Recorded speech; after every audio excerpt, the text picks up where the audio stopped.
Welcome to the Hines Street Pharmacy Repmo Tiger pregame show from Republic Tiger Sports. We'll look ahead at tonight's game, talk to Coach Brad Cornelsen, and get you ready for football Friday night. And now, the Hines Street Pharmacy Repmo Tiger pregame show. Has the summer been as a new coach and a new program? You know, it's been really good. The kids have worked really hard. Learning what the new expectation is and the new accountability and what we expect. I think throughout the summer and the first few weeks they now understand what the expectations are and what we expect on a daily basis. So it's been really good. We've got everything installed, and at this point it's now just getting to where we can execute, and that's that takes time but something we're working on daily. Let's first talk about those expectations and what you do expect out of them every day at practice. First is to be on time and be ready to go. Second thing is to give us great effort and not just get through practice, but to get something out of practice and to make sure that they're trying to execute it at the highest level they can. And sometimes I think kids, it's a grind, and sometimes they start just to go through the motions and understand that that's not acceptable and that we want every rep to be a quality rep, and we never want to take a play off in practice and in the weight room. Just so when we get on the field, it's just second nature for us to have that mentality and those expectations. So to me, it's all it all goes together, and so the summer weight room and all those things of really competing at a high level and doing the little things right every time is something we're trying to get installed. I've heard a couple of people talk about practices and kind of the pace of practice. Can you just explain to people what practice is like, what you want practice to be like?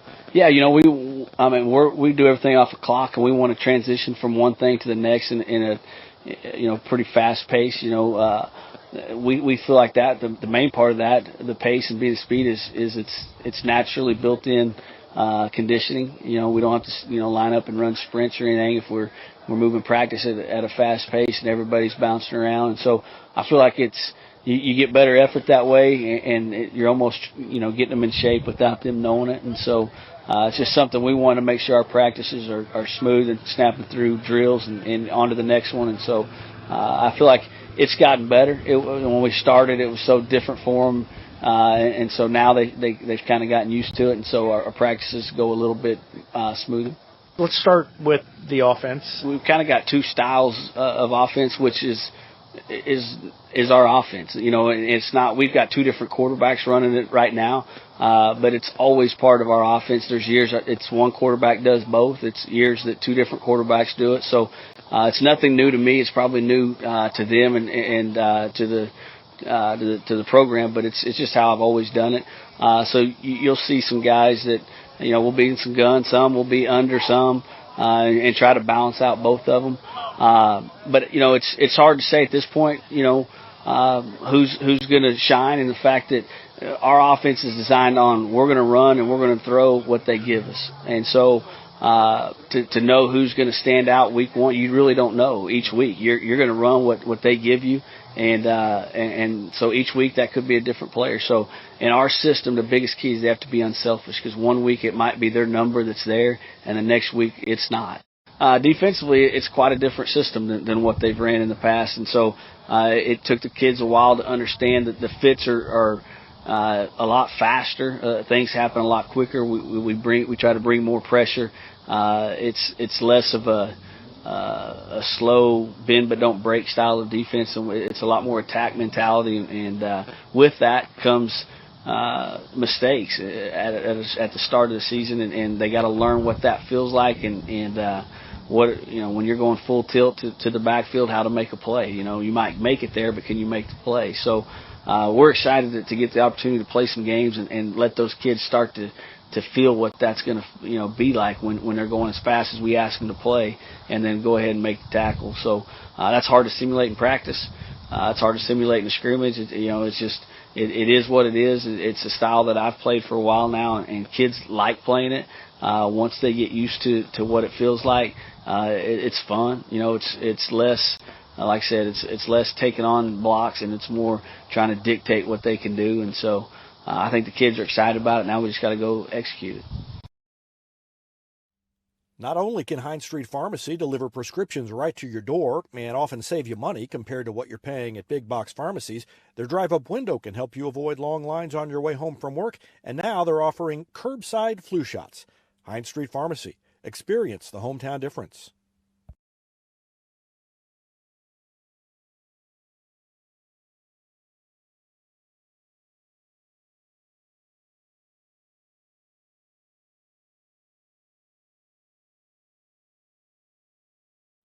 Whether you have a hole in your roof or you're missing a single shingle, you know who to call in Republic. It's Mike Mansker and the team at Absolute Roofing.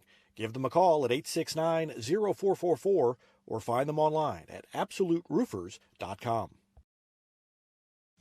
Pinniger Chevrolet is proud we continue to serve Springfield and Southwest Missouri as we have for over 40 years. The Pinniger Chevrolet family treat each of our customers like family and exceed every expectation, not only in the large selection of new Chevrolets on the lot, but also the quality of pre-owned vehicles to fit any budget. Whether you need a new vehicle, have yours serviced, or need some body repair, pick Pinniger every time. Find new roads in Republic or online at PinnigerChevrolet.com.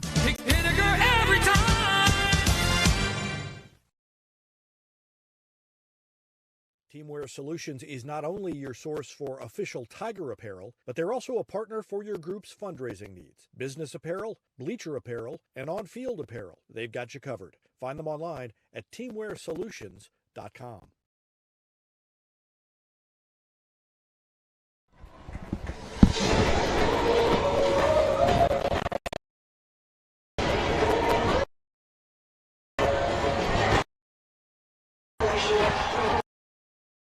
Republic Tigers, the first Friday night, and we are just Miles, Tim Barr, and it is going to be Ryan Cornelsen, and will lead the Tigers of the season.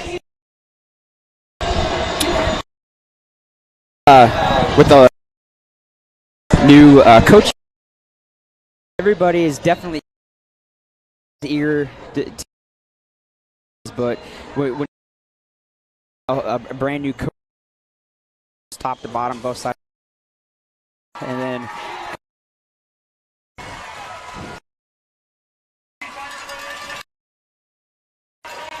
let it.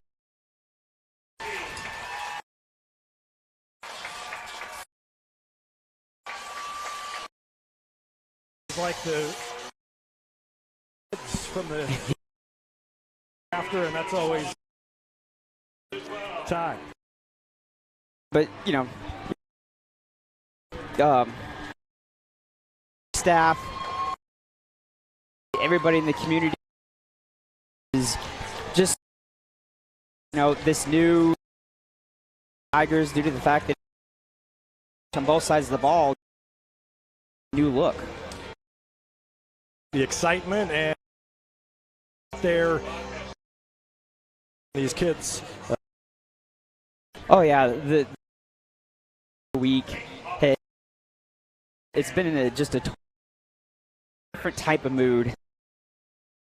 It kind of focused, you know. But this week, it really seemed focused, excited, but at the same time. That's realm of Republic. Excited to see have here.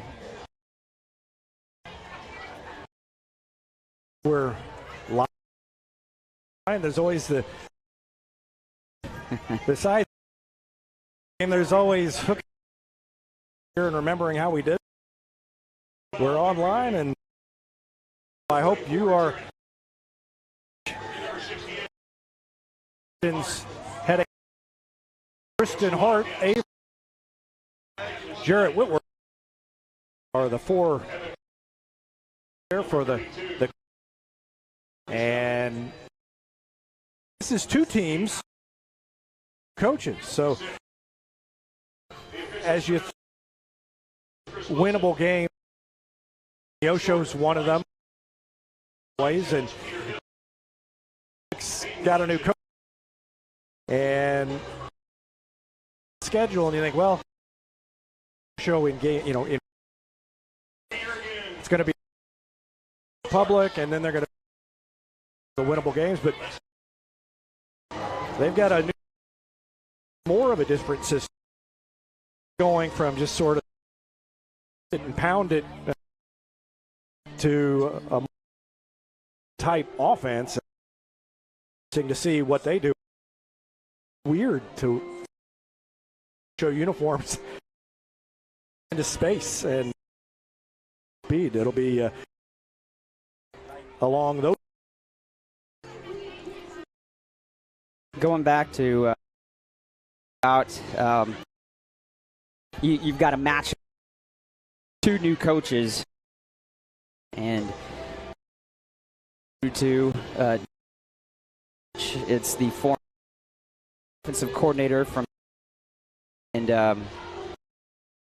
be kind of pretty interesting if that the new brings some of that prowess that Joplin is, they some their school and is essentially kind of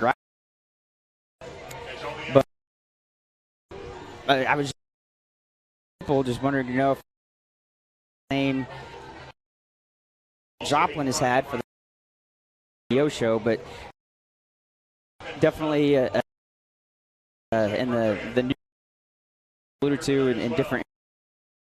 He understands that this for them. It's literally just going to be. Has been a school. Very many games in the past. Last year, won a game, I think, and usually lead coaching staff, and that's so you have got two head prove themselves at. Well, and one Ryan Cornelsen is seniors. Fisher senior year. We're going to try and win. In the past, he and made them 9 in the season. So he has done. If he can do it this week as well.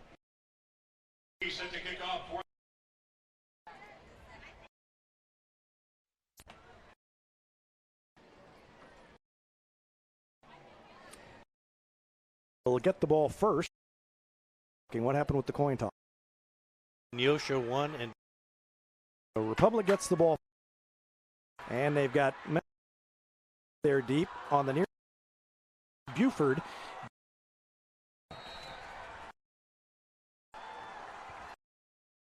The ball is in the air to Buford, who backs the yard line, kind of to the 15, 20 down at around the line.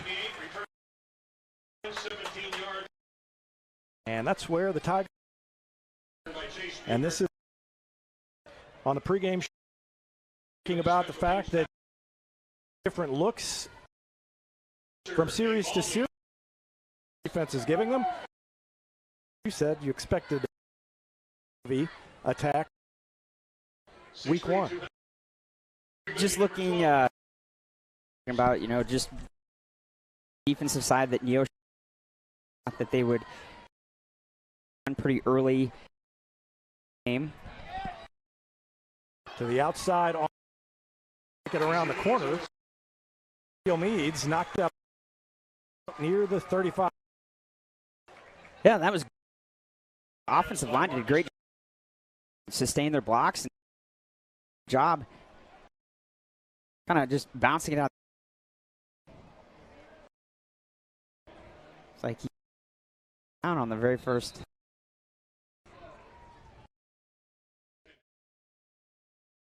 I didn't think he got it. Obviously, it's for the chain game. I was going to say I didn't down, but they were moving. Under Tyler Burks, and on second down, hand it off out 5-yard line. And that's down.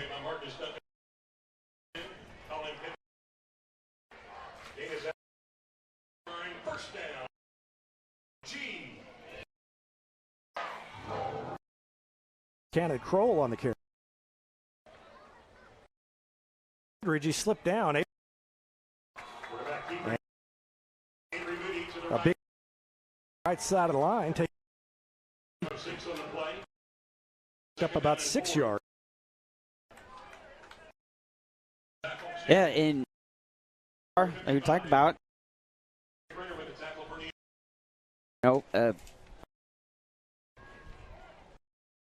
so far, kind of reminds me a little bit here when he would have. And Yep. he may try to beat one man. It's diving tackle. 5-yard line. The ball comes. Paused it. Huge gain. Missed the touchdown. Right there, I mean, that, you watching the ball, and then that Coach is the fact that this, or one athlete, getting their name called, a group. Big push and the touchdown. Moody, and Republic on 10:31 left quarter, and that was, they just punched and went into the end zone for down, and the Tigers take the. And what's great there, are the unsung heroes get their names, and that right there, the Neosho's defense. And on the extra point, and will remain as Republic Neosho. And be back with more after Republic Tiger Sports. State Farm, anytime, anywhere. Device and award-winning. Public, call Chris Yoakum 1463 and at Chris Yoakum. Get to a better state.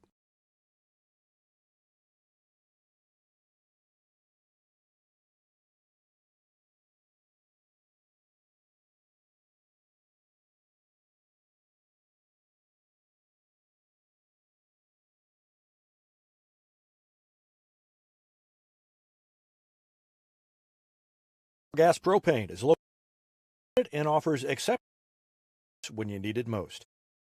Smile to meet their customers. Service and communication their company can beat. Switch and save. Propane at 41538 or online at .com.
going to be 2nd and 5 for Neosho again in the shotgun. Just a handoff right up the middle, and there's nothing there.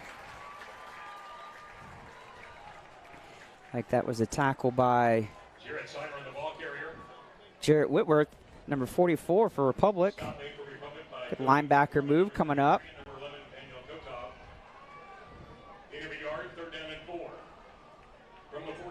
Again, Neosho slowing things down a little bit, looking over the sideline, getting the signals there. It's going to be pass play, under pressure, big open gap there in the middle of the field. And that's just something that you gotta, that, you know, this linebacker core there in the middle, you're gonna have to watch there, that if things kind of open up and the quarterback's got a lot of green space there in front of it, a lot of times the quarterback, instead of just waiting to see if anything opens up, they'll just tuck it, be a running back, and go get the yardage. And that's kind of one of those cases as they drag down the running back, Jared Seiler, after a gain of about a little over 5, about 5 yards. That's one of those things where this is going to be an aggressive defense, and that one a couple plays ago they just over pursued. Now that time they went right at the hole, and it was perfect. Isaac Colliot, number 50, first one there for the Tigers. Loss of 1 on the play. 3rd down and 6 from the 41. All right, brings up 3rd and 6 for Neosho. Again, they're going to pass. Quarterback's under pressure. And it is incomplete. Tries to throw it out there for number 20, Cade, for Neosho, but the pressure was really good. Quarterback never had a chance to really set his feet and throw the ball. He had to scramble, and it's going to bring up 4th and 5, 4th and 6, and they're going to go for it. You know, they're past the middle of the field there. It's where everybody needs to make sure they got contained. High snap, ball's on the ground, and I think Republic comes up with the ball. Then they do. It is going to be Republic ball about the 48, 49-yard line. Of course, that play happened while we were trying to fix the video. We got video back, but so I think we've got it fixed. You try to fix a little glitch in the audio, and then your whole video goes out. But that's the way it goes. Defense sets up the offense right in the middle of the field. Moody with a big stiff arm, but he couldn't get away. And credit Pete Hauk of Neosho for hanging on as Moody gave him the stiff arm. Yeah, he just came flying up there. So I don't know if he was on a blitz or someone on the offensive line just missed their block, but that's something that obviously we can't have anymore in the game. You can't have the QB harassed as soon as he gets the snap. So it's 2nd down and 10. Moody up under center. They're packed in tight, and he hands it off to Kroll. He's got a big opening. He's into the secondary all the way down to the 30-yard line. And Cannon Kroll found the opening and took advantage. And that right there, I mean, we've had several Republic Tigers name called. There's been several Republic Tigers that have carried the ball, and that's what kind of Coach Cornelsen was talking about, is this is literally going to be a team effort. This is not going to be the same person's name called again and again. And they give it to Meads. He is caught from behind, and I thought maybe it was going to be a horse collar, but no flag flies, and Meads is brought down. Got back to the line of scrimmage, just barely. And it brings up 2nd down and 10 for a second time. And what's great is you have at least one back who is just really up there tight. And sometimes linebackers can't see who the quarterback hands the ball off. So if you see there just how tight all 3 backs in the backfield are to the line of scrimmage. So sometimes linebackers have no clue who the quarterback is handing the ball off to. Moody gives it to Sandridge this time, and he's got a big hole. And That time, a big block by Carter Nation, the sophomore, who freed up that hole on the right side. And credit Sandridge for finding that hole and running behind it and through it. Right, and that's gonna be awfully close. I would kind of figure that. Yeah, I was gonna say they called it third down. I was gonna say the tip of the ball's on the 20. So again, offensive line doing a great job so far this evening.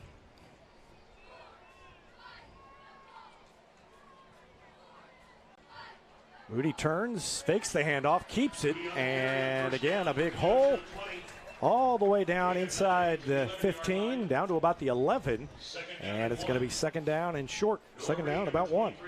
And again, that's back-to-back plays where the offensive line is just pretty much having their way with the Neosho front D-line.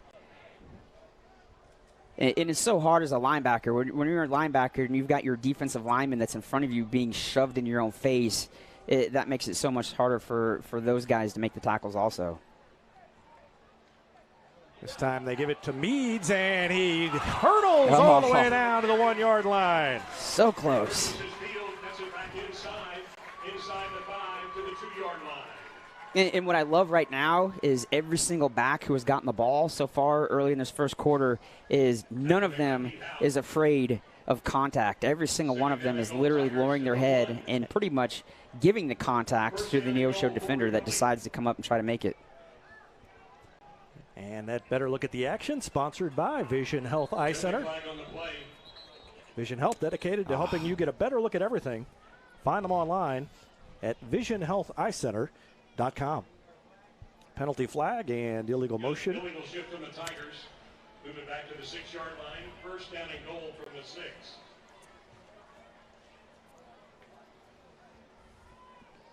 So first and goal from the 6, not the worst situation to be in. No. They'll try it again.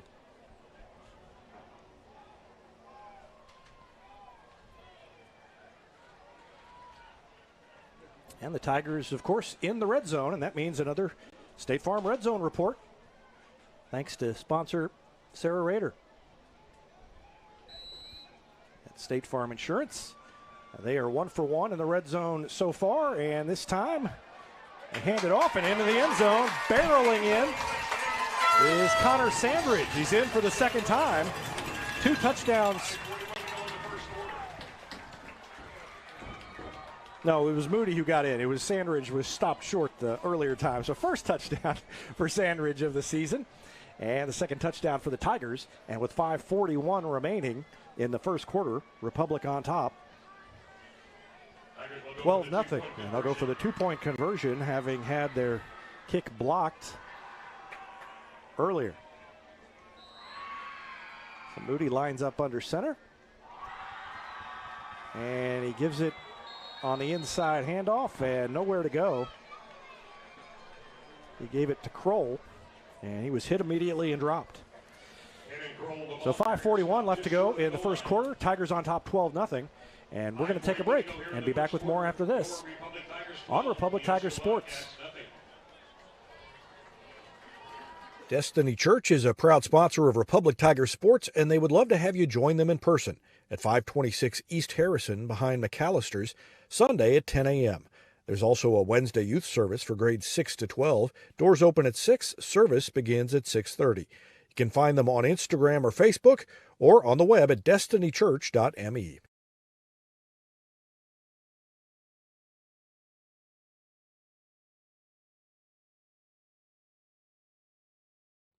Southern Sun Electric is a proud sponsor of the Classroom Spotlight. They encourage all student athletes not to settle for just good enough on the field, on the court, and in the classroom. Keep pushing yourself to higher levels and go Repmo from Southern Sun Electric. Officials timeout here midway through the first Well, we were just about ready to kick off, and it's a mandatory. I was wondering when they were going to take the water break. They decided to let them all line up to kick it off, and then they blew the whistle, and that's where the water break happened. So we're going to take another break and be back with more after this on Republic Tiger Sports. Elliott Robinson and Company, LLP, Certified Public Accountants, is Republic's local full-service accounting firm, serving as your trusted business advisors. And again this year, they're making possible our By the Numbers feature, where we take a look at the stats that catch our eye on the Republic sports scene. ERCPA named to Accounting Today's 2020 Best Accounting Firms to Work For. You can find them in the Wildwood Plaza across from Pinnaker Chevrolet or online at ercpa.com. For more than 30 years, Yoakum Automotive's been the hometown auto repair shop you can trust. And with their new digital vehicle inspections, their mechanics will show you exactly what's wrong with your car and let you sign off before the repairs are made. Ask about their shuttle service and loaner vehicles when scheduling your appointment online at yoakumautomotive.com.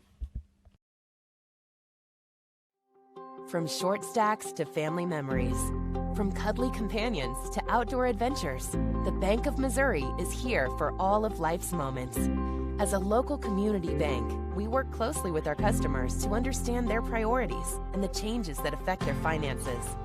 So whether you need us to be the bank of pancake breakfasts, the bank of new best friends, or the bank of fireside memories, the Bank of Missouri can help you live well, bank well. Onside kick.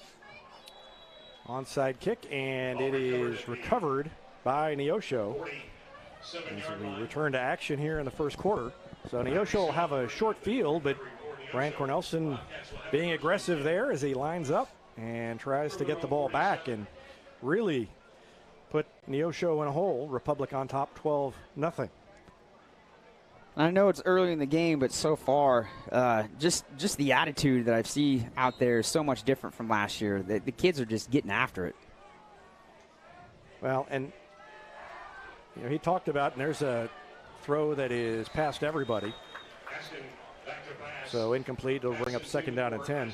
But Brad Cornelsen talked about the fact that this defense is fun to play because you're just going after the ball, being very aggressive, and so it's easy to get buy-in from the kids on a defense like that. You make mistakes, and so that's the downside. And the whistle blows. There's a big hole. I don't really know what the there's a flag somewhere on the field. It's hard to see. I don't know if you were having problems at home seeing what's on the field, but that sun is brutal. It'll be beautiful in about 25 minutes, but right now it's very hard to see what's going on up here.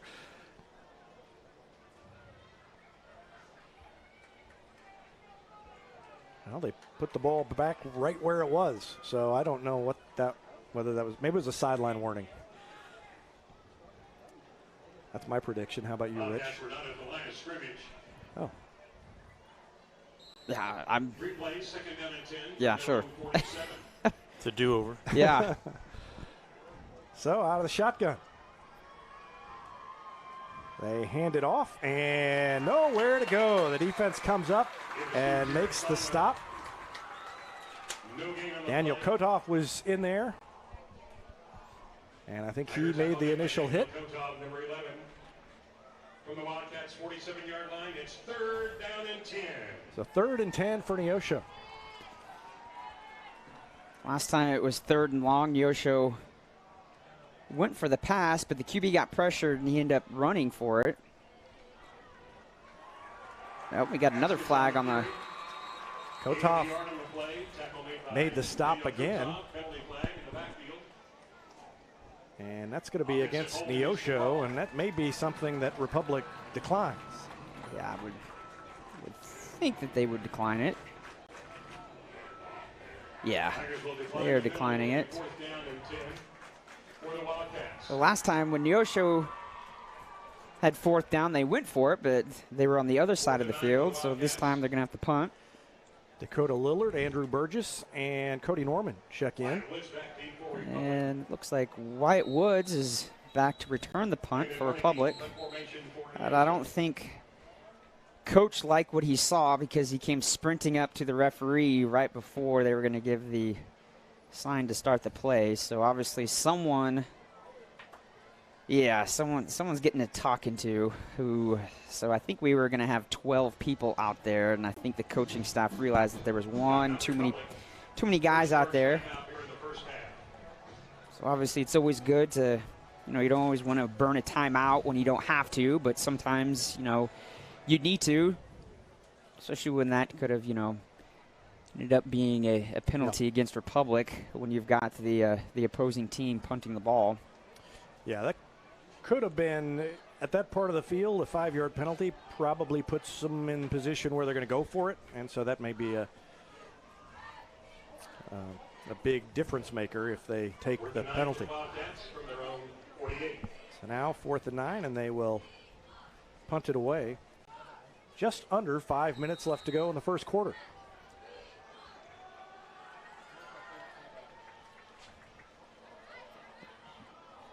Landon Warnicki gets it off and calling for a fair catch and then letting it bounce is Woods, and it's going to bounce all the way down inside the 10. Takes a friendly roll for Neosho all the way down to about the 6 before it stops. And Republic will have a long way to go, but they got plenty of time to get there with 4:42 left to go in the second quarter, and they will send the offense out for a third drive, having scored on the first 2.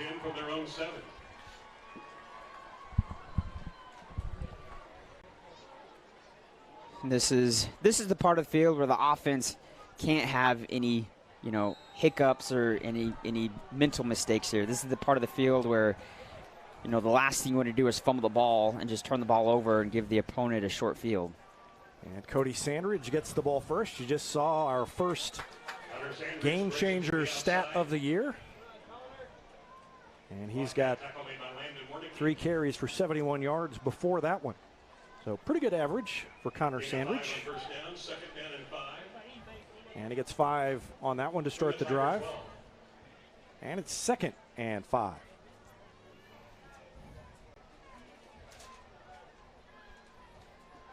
Boy, this formation really does take you back to the Beechler days, doesn't it? Yeah. Inside handoff, and Kroll finds a hole. And, Ryan Cornelsen also talked about the fact that the line is, they've got kind of the most complicated job with this new system and the most to learn. And they've done a great job early on here against the Wildcats. Yeah, the offensive line is just pretty much just manhandling Neosho's front 4 there. And a handoff to Meads, and he cuts it back inside and finds a hole. Spins off a tackler out past the 35 before being slung down. And credit in the backfield to Micah Erickson for throwing a big block back there and springing Meads. Meads saw that. That play, I think, was designed to go the other way, and he cut it back in because of Erickson's block. Yeah, and Micah is one of the returning O-linemen that had a lot of success last year, so it's good to see him back out there on the football field throwing these big blocks. Meads, nope, it was fake handoff, and wide open is Hayden Jones. He beat the defense. He beat the tackler. He's inside the 5 and into the end zone. Touchdown, Hayden Jones, and touchdown, Tigers.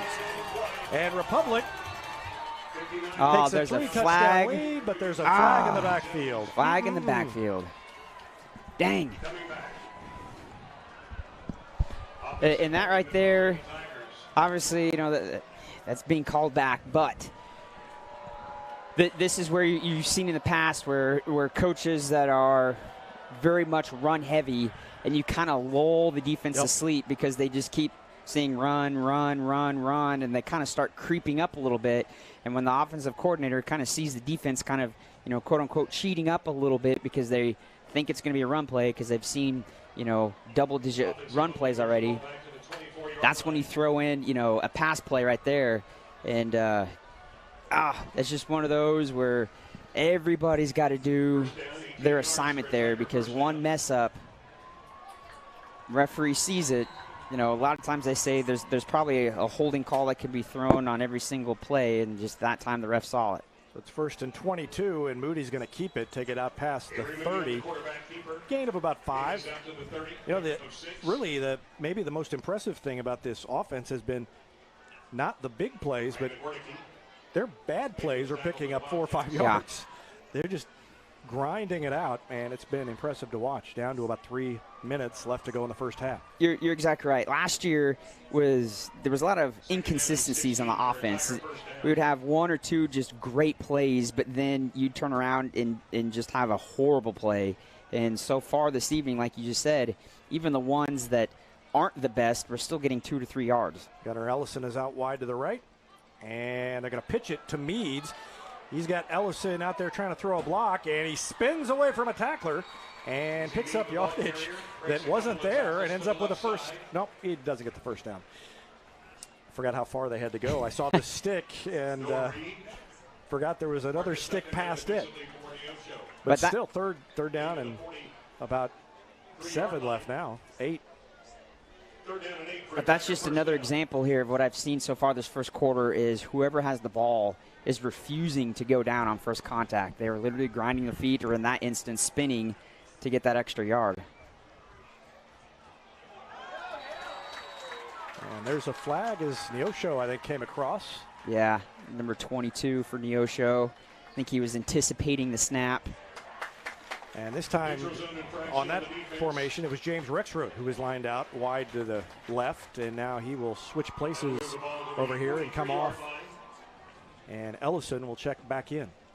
And that obviously changes the whole dynamic of probably what that play was going to be. Yep. And a huge difference between, 3rd and long and 3rd and short. Well, the way they've been picking up yardage a few yards at a time, you feel pretty good about a 3rd and 3 at this point.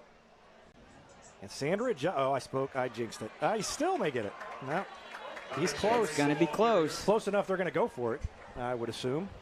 Again, another Republic Tiger back trying to stretch and gain, and we got a good spot there. That's awesome. A lot of times it seems like, especially last year, it seems like we were so close and the referees just kind of nudged the ball a little bit, and I know that sounds a little biased, but that time right there, we got a great spot, and I think it's going to be just enough for the first down. You know that it was maybe, a little extra in Republic's favor when you say that it was a good spot, Rich. Right. And it is. They got it.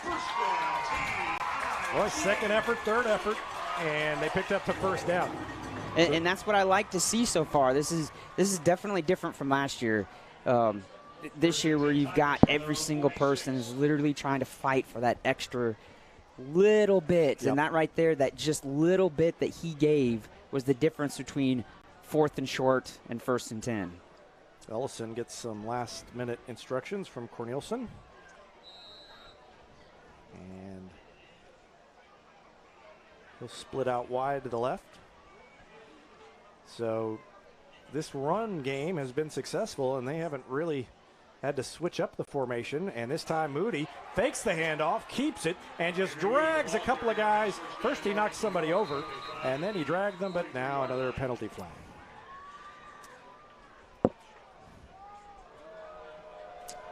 Yeah, I'm not exactly sure.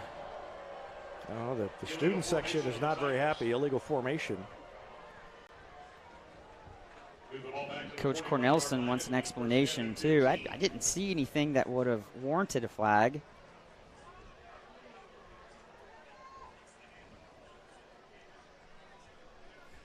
So that'll move them back 5, and it'll be first down and 15. And we are getting close to the end of the first quarter. This thing seems like it's taking a while, isn't it? Is this a long first quarter? Maybe I'm just out of shape. I'm not in game shape. It kind of does seem like it, but when you've got a we're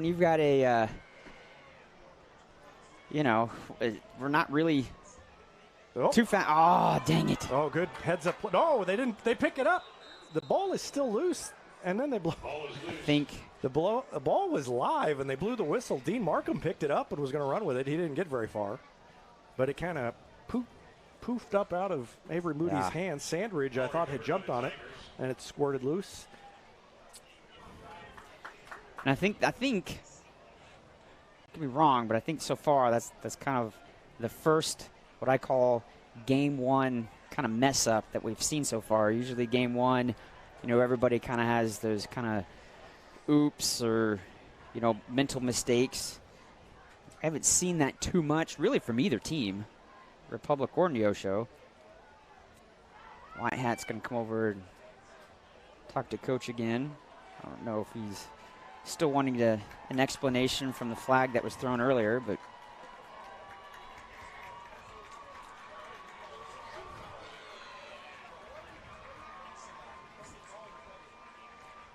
a weird stoppage in play, and there's no flag. Both coaches are getting an explanation by the white hat. Well, one thing's for sure. After they do this explanation, they're going to probably call a water break. Good, because I need a water break. For those of you that are not here, this is a very warm game one. And the referee picked the ball up and moved it. Put it back to the previous line of scrimmage, so I think we got another do-over. Maybe they weren't on the line of scrimmage.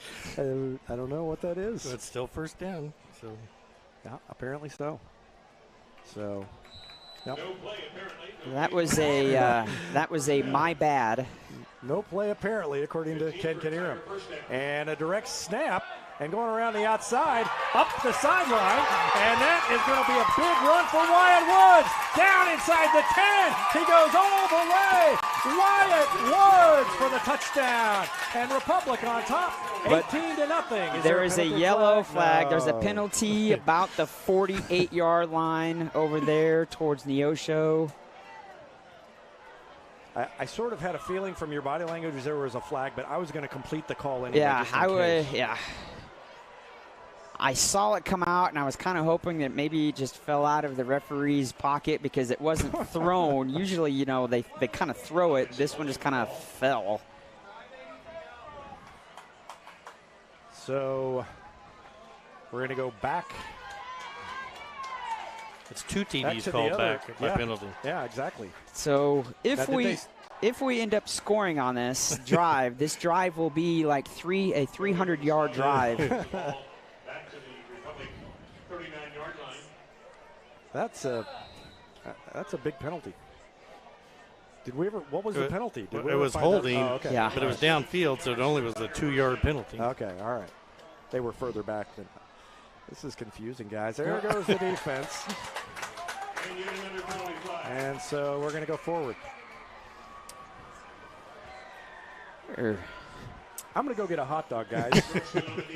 And when you come back, it's still going to be first down, exactly. And the ball's going to be still on this side of the field. I wish we could have a do-over on that first couple of drives where the audio wasn't working.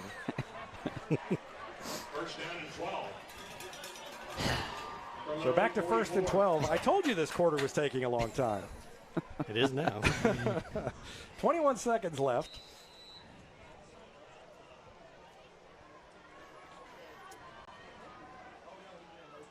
And Moody's back under center.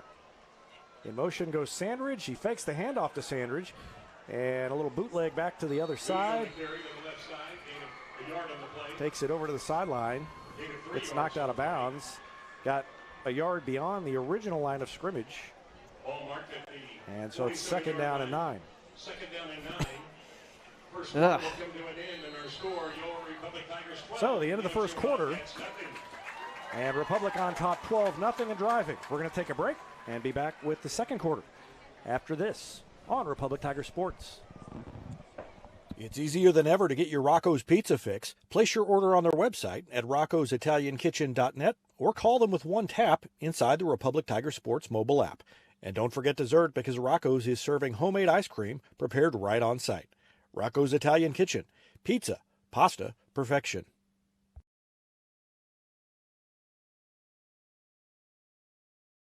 I'm Todd Wojciechowski, Executive Vice President at People's Community Bank.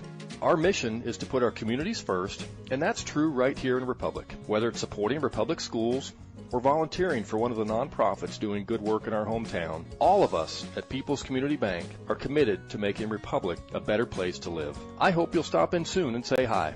People's Community Bank, right on Highway 60. Member FDIC, an equal housing lender.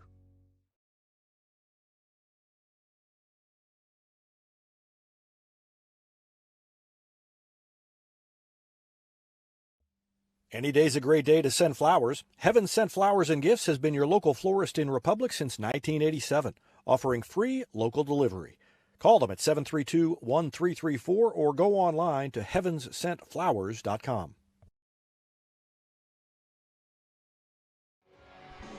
Just about ready to go with the second quarter here. Our second quarter scoreboard sponsor is Destiny Church. Pursuing God, loving life. That's Destiny Church. Find them online at destinychurch.me or on Facebook and Instagram. Tigers will be going the other direction now. I mean, they've been going both directions for the last several plays anyway, but now they're facing a different direction. And it's second down and 9 with Moody out there under center. Meads and Sandridge. And then Kroll at the halfback position. They give it to Kroll. No, yeah, they did. Yeah. Boy, it is like the old days where you can't keep track of who's got the ball. Yeah, again, you got misdirection. You got 2 or 3 backs in the backfield, and again, in different formations. Sometimes they're really close up on the line of scrimmage, almost right up on the O-line, and then sometimes a little bit further back. And you just saw our game changers stat. Republic with 181 yards rushing in the first quarter. Wow. Pretty impressive. And now Kroll breaks loose and gets slung down near the first down marker, past the first down marker. Cannon Kroll. And what's great there is the right side of the O-line. There was a giant hole there for him to run in. So, again, we've been mentioning this. The offensive line is just doing a great job this evening.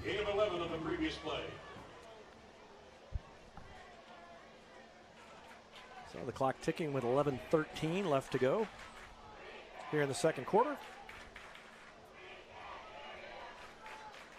And I thought there might be a flag. Somebody kind of barely leaned. I think Kroll started to lean forward and held on just enough to not get flagged. And Sandridge gets the ball and picks up about 4. I know, it's great. We've had 3 plays in a row without a flag. So the clock is actually moving instead of stopping every few seconds. It only took a minute and 20 seconds to play that last minute and 20 seconds.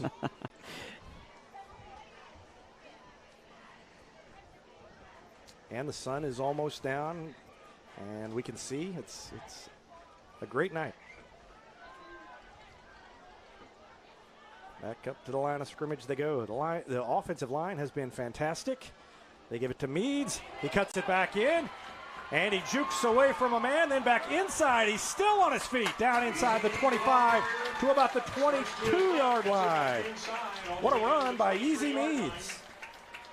It's great. Refusing to go down. You have a combination of a back that was kind of at first kind of letting the play develop in front of him, letting the O-line pick up their blocks, and then once he kind of realized that everybody was essentially kind of doing what they're supposed to do, and he kind of hits that second gear and is able to get past the linebackers. So 1st and 10 on the 22. Meads goes in motion, and it's going to be a run by Moody. He's going to come near side. He's got room around the corner inside the 5. Dives for the pylon. Did he get it? Oh, they say he stepped out of bounds. I think he got the pylon, but he stepped on the sideline at the 3-yard line. And again, you've got another Republic back there that is given the contact instead of receiving the contact. Well, he barely touched it. First down and goal to go, Tigers. And that better look at the action, sponsored by Vision Health Eye Center. Vision Health, dedicated to helping you get a better look at everything. Find them online at visionhealtheyecenter.com. So on the near hash mark, they're lined up. 1st and goal from the 3. And the ball is on the ground. Nope. Maples takes it, and he's stopped around the line of scrimmage. Yeah, he really didn't have anywhere to go. You know, he's trying to go off the right side of the tackle there, and there just wasn't a very good push by the O-line, and kind of tripped on the turf there too.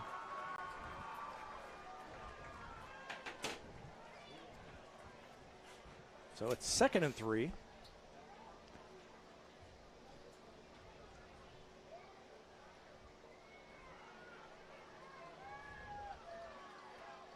James Rexroth is wide to the left side. And nowhere to go on the inside handoff. Cannon Kroll got it. Maybe picked up a yard, but that's it. And it's going to be 3rd and goal. Nico Oliveris, number 79.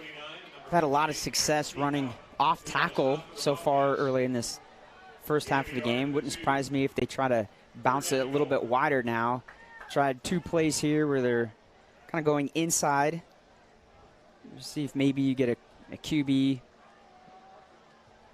trying to get that edge there, stretching out the Neosho defense. Kroll lined up right behind Moody, and there comes the defense. It's going to be half the distance. The ball will just move just slightly. Penalty flag. So Offsides of the defense. it's 3rd and goal from the inside the 1. For a Tiger touchdown. I would say this is the proverbial 2-play territory, wouldn't you? 3rd down and less than 1, 3rd and goal.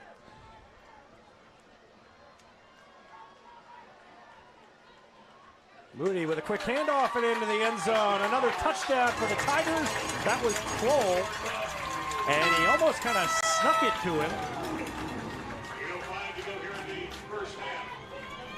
If you watch, I thought that he was going to keep it, but he kind of stuck it in his belly at the last minute.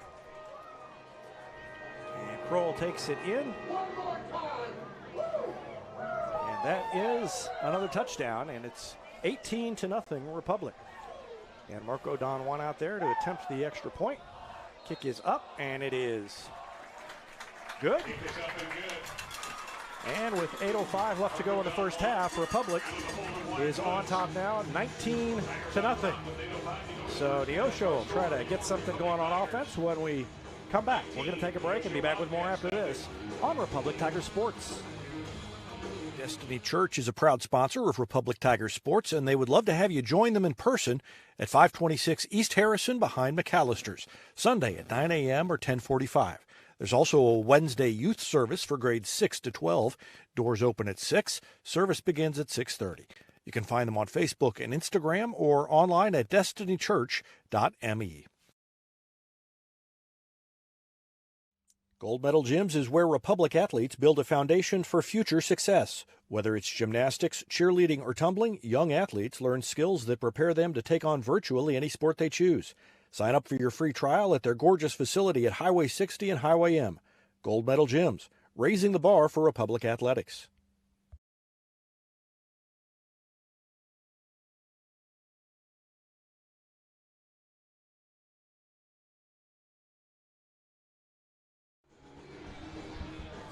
Not afraid to tell you that it's a little nice to see that sunset quietly in the west.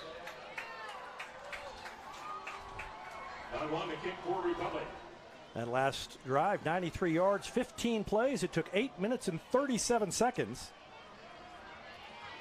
And that's another Game Changers report. Thanks to Tim Barnes, our statistician, for keeping those up to date throughout the game. 11 yards on the return for Green. Yeah, that was a drive that I didn't think was ever going to end. It seemed like it just kept going, and going. Defense obviously got a nice rest over there on the sideline. Hopefully they're able to hydrate themselves and obviously meet with their position coaches.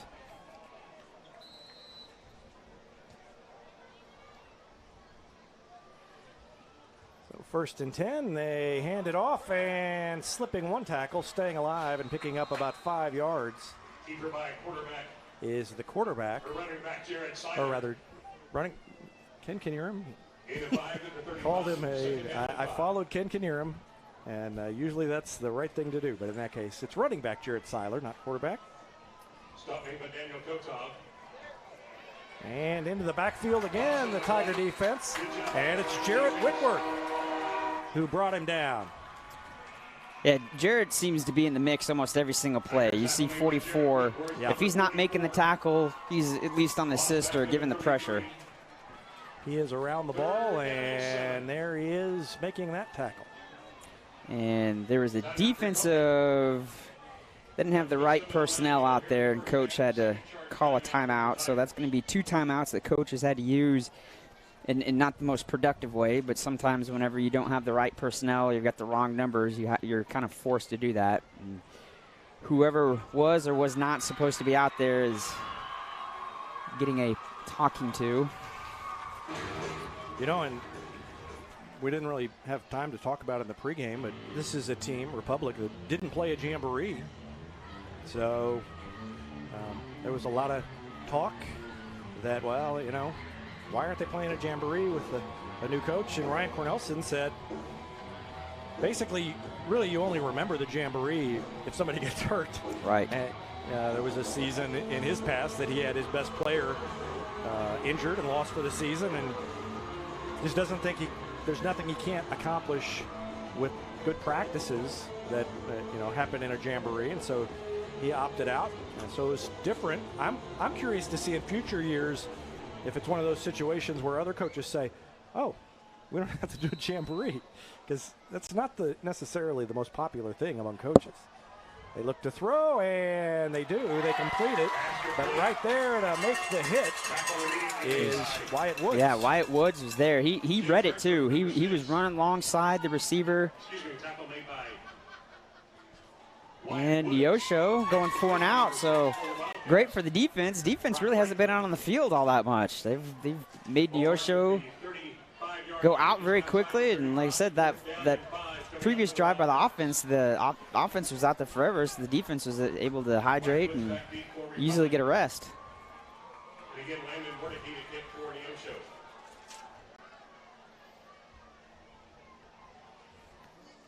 And the punt is away. It's a high spiraling punt, and it is taken by Woods at about the 31-yard line.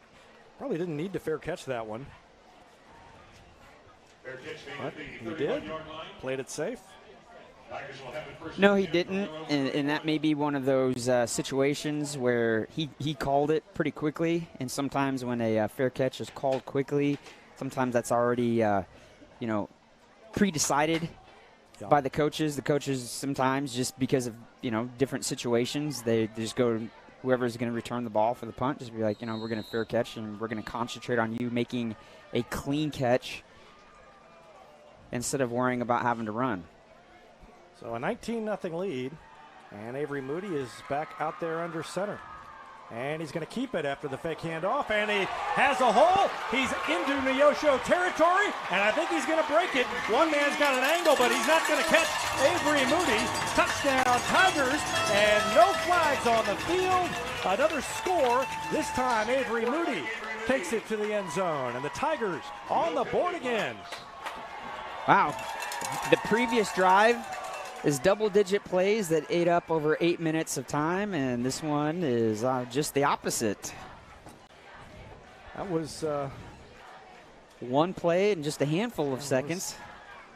That was quick. Tim Barnes is going to give us the lowdown. Not much math to do on that. Kick is up, and roughing the kicker. The kick is good anyway. And that was 304. We're not quite ready. Personal foul. So look at these total yards. 304 for Republic, and Neosho 27. A dominant performance by the Tigers in week 1. Right, I mean, obviously that's reflective by the score. Also, you know, not going to be able to score very many points when you've only got 24 yards of total offense, and you are, you know, 6 minutes away from halftime. And this is, I mean, I know it's still early in the game, but you can kind of tell this Neosho team is already a little beat down. You just kind of see just the demeanor that they've got going on. Yeah.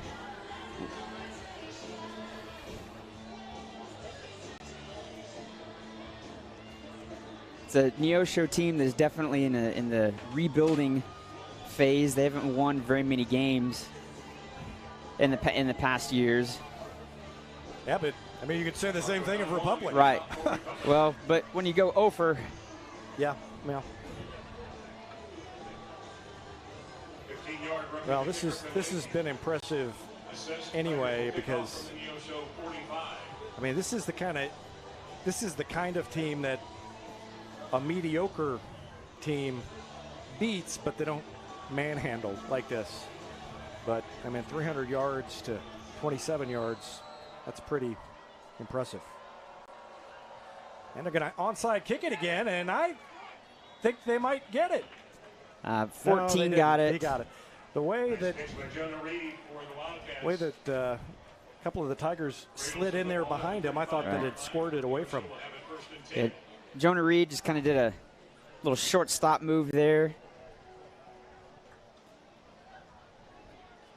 We've got a defense that went from having a lot of time on the sideline to a very quick turnaround. But again, I don't expect anything less than what we've seen so far early in this game. A very aggressive defense. You got linebackers up on the line of scrimmage. High snap, and there comes the blitz, and 3 defenders are in there to take care of them. And finishing him off was Jonah Archer. The high snap didn't help, but they didn't let him get away from it. No, the O-line didn't even have a chance. Yeah, the linebackers literally up on the line of scrimmage showing blitz. Not enough of them to block all the guys that we had coming across. So 2nd and 18, another high snap. They're going to throw it again, and they zip it too low. Intended for Isaiah Green, and there was no way he was going to get to it. And it's 3rd down. Yeah, the Neosho quarterback, he's just trying to do the best he could out there. He literally had about 3 Republic jerseys in his face. I'm actually kind of surprised he got that pass off in the first place. But again, third and long. Yeah, I can't. Their scoreboard, they've moved the scoreboard around. I can't look at the scoreboard and find the down and distance. There's a long pass, and it is incomplete. Great throw, but the catch wasn't made. And yeah, the Neosho receiver, the ball hit him in the hand. Yeah, and I don't know if Hayden Jones knocked the ball out of the receiver's hand or if he just dropped it. But whatever the case, brings up 4th and long for Neosho. And usually this is part of the field where you sometimes might be a little bit more aggressive on your pump block.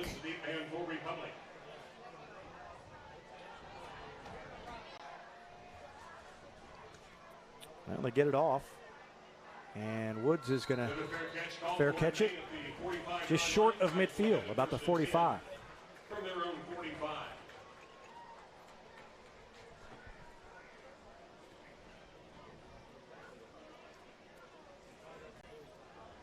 Right, let's see if we can put up another quick 6 points, just like we did the previous drive. That was only 1 play in length. Second quarter mandatory water break. Oh, we got the mandatory water break. Brought to you by Misha. Well, we'll take a break as well. 26-0 Tigers, 5:21 left to go in the second quarter. And we'll take a break and be back with more after this on Republic Tiger Sports. Here's a touchdown for your family budget. Combine your home and auto insurance and save money with State Farm agent Sarah Rader. Find her online at sarahrader.com.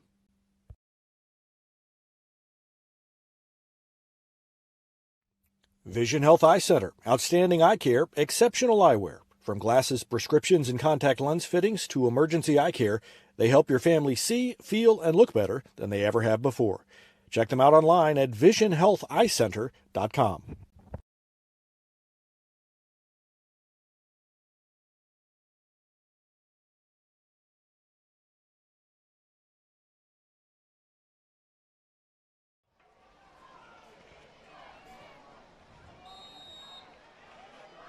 All right, back. And the Tigers with the ball, and coming near side. Chase Buford takes it around the near side, around the end, and picks up the first down into the Neosho territory. And again, if you were to watch that play again, you got so many Republic players sustaining their blocks, throwing blocks down the field, and not just saying, okay, I did my block and just kind of watching the ball carrier. It's everybody's doing their job, making an extended play. And it looks like we might have a sideline. Something happened on the sideline here. The referee threw late and kind of looked at the Republic sideline. So I'm not sure what just happened. Yeah, I would say possibly the vaunted sideline warning. Haven't had one. Usually you get a few of those in the first week. All right. I think they're talking a little bit too much for. Aha.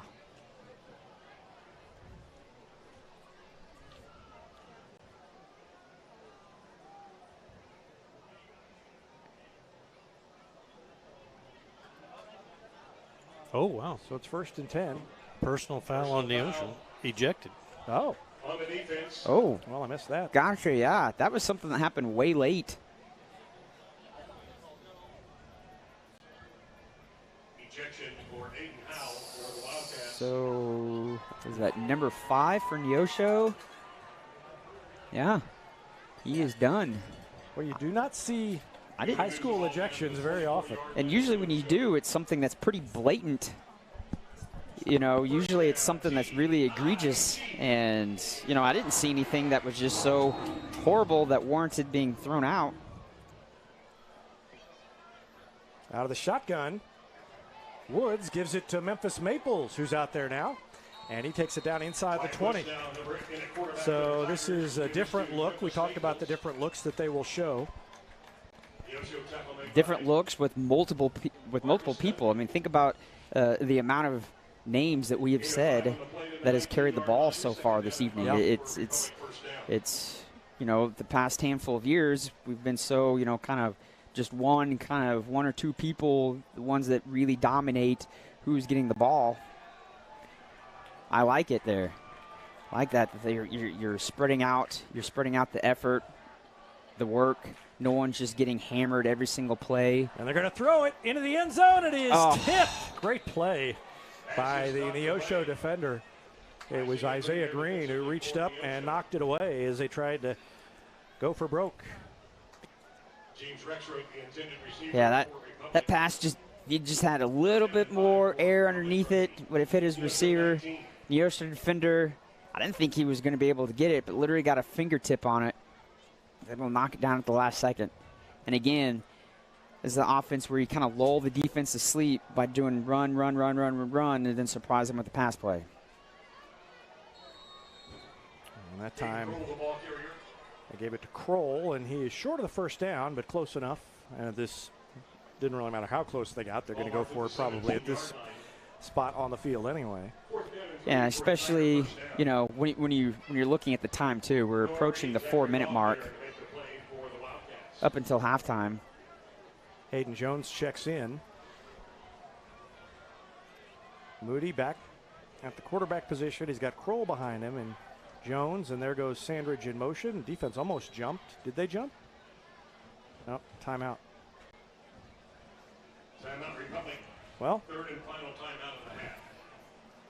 Ryan Cornelsen he talked about there's a lot going on, a lot to learn. He's had to burn 3 timeouts and not very happy, but again, maybe the Tigers, this is something you got to go through when you're putting in a new system.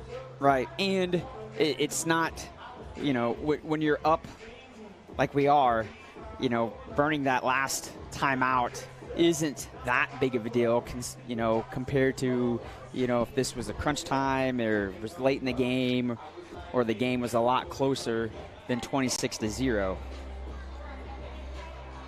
But as you alluded there, there's a little bit of a learning curve here. You've got a group of guys that are, you know, learning a brand new system, and this is a system that was put in just over a couple months, and growing pains, as you call it. So 4th and 3, Neosho will try to get a stop. Avery Moody is going to keep it, and he's going to pick up the first down inside the 15, down to about the 12. And the chains move again for the Tigers. And again, there is a large hole in that right-hand side. Can't give enough compliments to the offensive line, the unsung heroes out there. They really don't, get their names called too much. But so far this evening, they're just able to push Neosho's defensive line all over the place.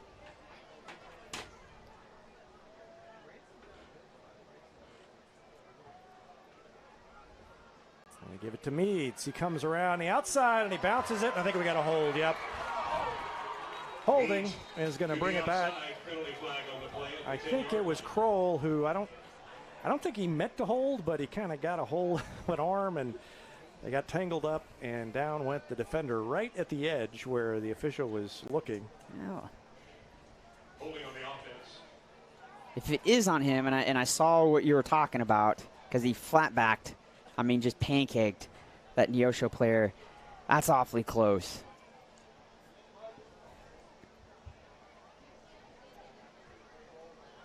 Obviously, I'm not down on the field and seeing as close as the referee, but usually, unless you're seeing a jersey actually being tugged. Yeah, that's true. They were tangled up. I don't know that he actually grabbed. So it's 1st and 18. And they give it to Sandridge. And he's upended after a gain of about 3 as he dives forward.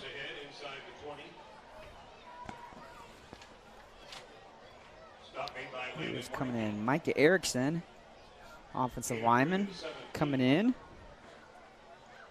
Again, we talked about the different looks, and throughout this evening, there's been several players at different positions all, coming in and out of the game. It almost kind of reminds me of like a hockey game. You got different players constantly coming in and out. And part of that is, they felt they were a little shorthanded at some positions, and so they tried to do some things differently. A couple of guys went in motion at the same time a little bit early. I think they were supposed to do that when the snap happened. Yeah. And let's watch it again here. Both the guys in the slot moved at the same time. Pretty easy one to call there. Both anticipating the snap. But the Tigers were briefly in the red zone, and they are hopefully going to be back in the red zone again soon. And that's another State Farm Red Zone report, sponsored by State Farm agent Sarah Rader. Thanks to Sarah Rader for her support of Republic Tiger Sports. The Tigers have been good in the red zone tonight. That's been one of their strengths, even when they've had some rough seasons. And Sandridge untouched up the middle, and he breaks free into the end zone. Touchdown, Tigers. And when the offensive line is having a great night, when literally the back can just go straight up the middle, almost untouched, into the end zone. I think the closest person to tackle him on the way in was the official. That judge came pretty close. Literally almost like parting the Red Sea right up the middle there. So Marco Don Juan. And that one is good at plenty of distance. So it's 33-0 in the first half.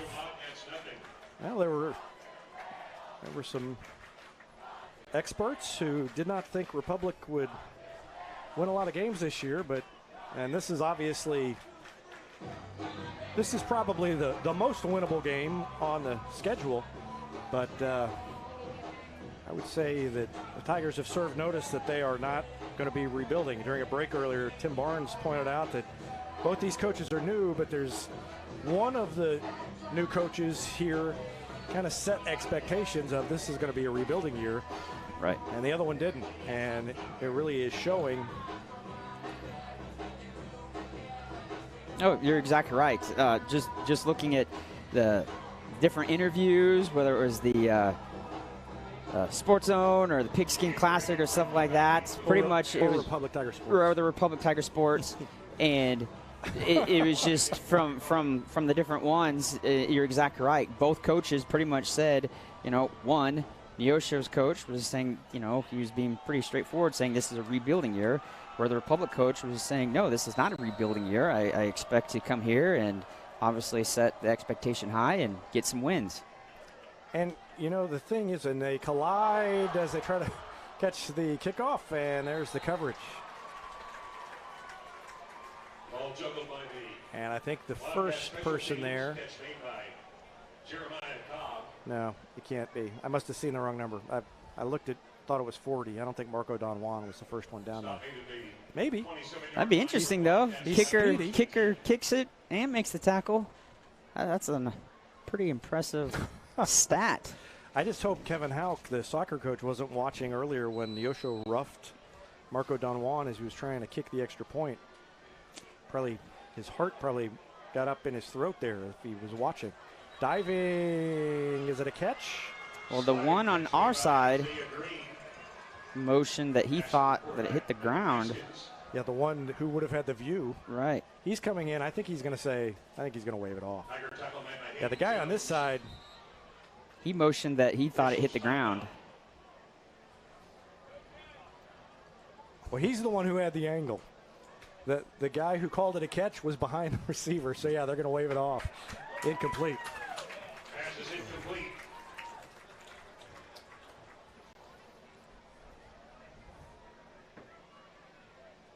Wildcats will repeat. Second down and 10. So second and 10. And another blitz and another sack. And that time, it was Isaac Kalia who got in there and made the hit and brought him down. Let's watch it again. Isaac Kalia, number 15. Kalia got there quick and didn't waste any time bringing him down. Lost back to the 21-yard line. And that better look at the action, sponsored by Vision Health Eye Center. Vision Health, dedicated to helping you get a better look at everything. Find them online at visionhealtheyecenter.com. So third and 10, down to just about a minute left to go in the half, and they're going to go long, and it is way overthrown. Buford was on the coverage, and it didn't really matter whether he was covering him or not because that was overthrown by about 10 yards, and now Neosho is going to have to kick it away, and the way Republic's been running the ball, they might score again. Yeah, it wouldn't surprise me one bit, especially the past couple of drives, excluding the one long drive. Republic's been able to just kind of, we've said methodically put drives, but excluding the one drive, there really hasn't been too much of a methodic drive. They've been pretty quick. Well, this is the most methodical 33 points scored in the first half that I can remember the Tigers having.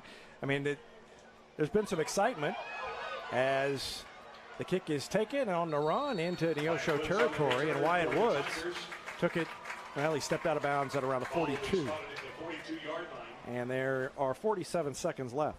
But, I mean, considering it's 33-0,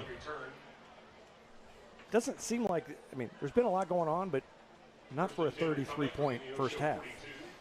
It's 5 possessions, 5 touchdowns. I guess that'll do it. And 3 touchdowns called back. Yeah, they've scored 8 touchdowns in the first half. I wonder if that's probably a school record. Most times across the end zone. Yeah. All right, up to the line they go with 47 seconds left. And they're going to run out of the spread formation. And they give it to Memphis Maples, and he is pushed back, stopped. Around the line of scrimmage, no gain. 37 seconds left. And with no timeouts to use, kind of interesting to see what coach calls here as we are approaching the 22nd time. I don't think they're in any hurry. They don't have to snap it.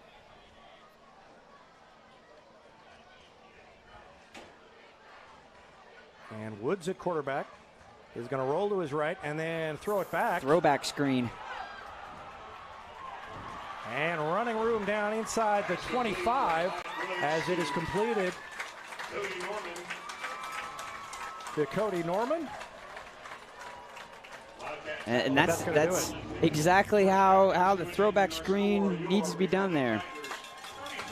So a 33-point explosion for the Tigers in the first half. And welcome to Republic, Ryan Cornelsen. Halftime, the Gold Medal Gyms halftime show coming up after this timeout. It's 33-0 Tigers. Back after this on Republic Tiger Sports. Nobody has time for computer trouble, but when it happens, you want the work done quickly and by someone you can trust. Republic Technologies will fix your computer or laptop fast, and they'll fix it right. Whether you need repairs or a quality replacement for a computer that's seen better days, call Christopher Bell at Republic Technologies, 732-4300. That's Republic Technologies, 732-4300.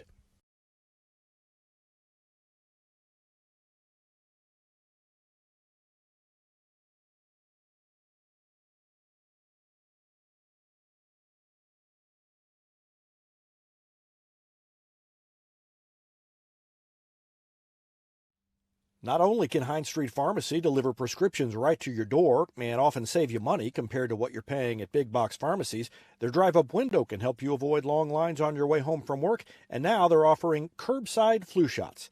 Hines Street Pharmacy. Experience the hometown difference. Whether you have a hole in your roof or you're missing a single shingle, you know who to call in Republic. It's Mike Mansker and the team at Absolute Roofing. Give them a call at 869-0444 or find them online at absoluteroofers.com.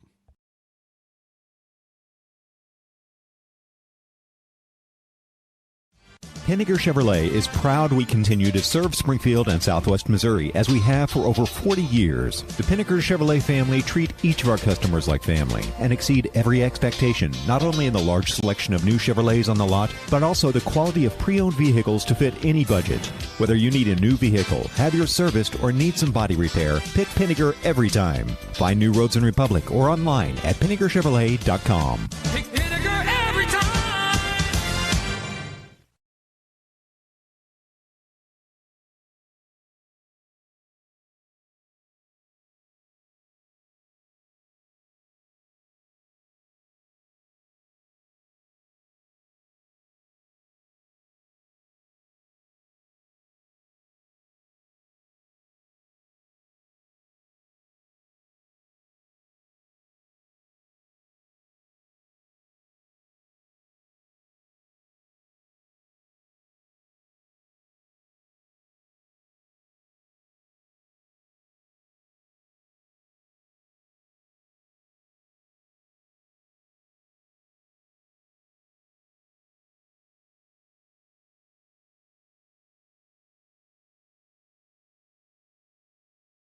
Teamwear Solutions is not only your source for official Tiger apparel, but they're also a partner for your group's fundraising needs. Business apparel, bleacher apparel, and on-field apparel. They've got you covered. Find them online at teamwearsolutions.com.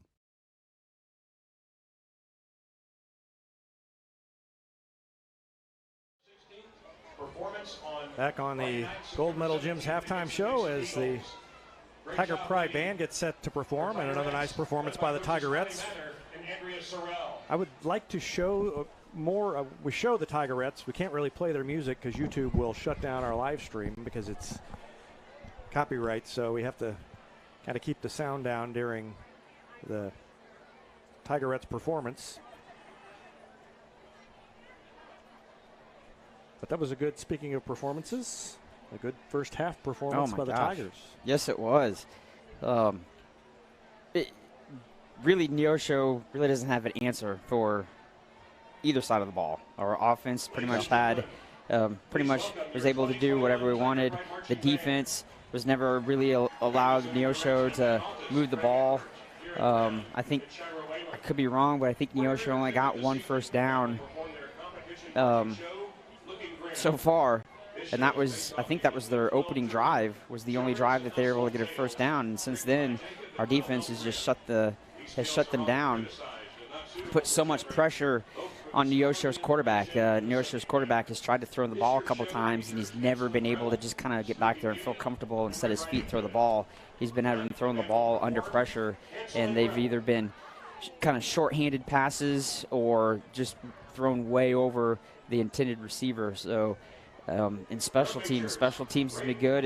The only thing you could say was that at the very beginning, after the first touchdown, the extra point being blocked. Other than that, there really isn't too much that you could take away as saying that you had a negative or anything like that. A couple penalties, of course, but that's kind of to be expected. Week 1, plus a new system, still kind of learning some things out there. But so far, what a great first half, and what a great way to start this season. Tim Barnes is compiling some stats, which I am sure will be quite impressive. And while we wait for that to be completed, we're going to take a look at the Tiger Pride Band. It's not made easier by the fact that our motion-sensitive lights keep turning off while he's trying to do the stats, so I have to walk back to the back of the booth.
I think Tim Barnes is ready with some stats. The Tiger Pride Band is wrapping it up.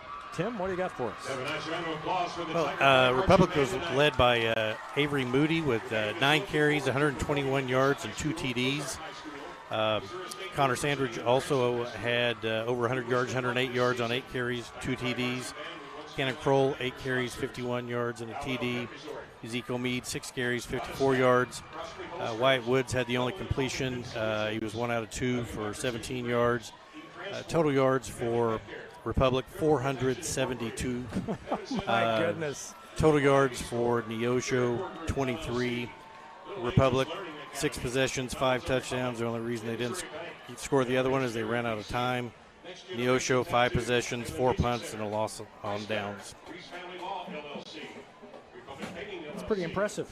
Not too shabby. Well, what do you do in the second half? I mean, do you give some kids some work, or I don't know. What do you think?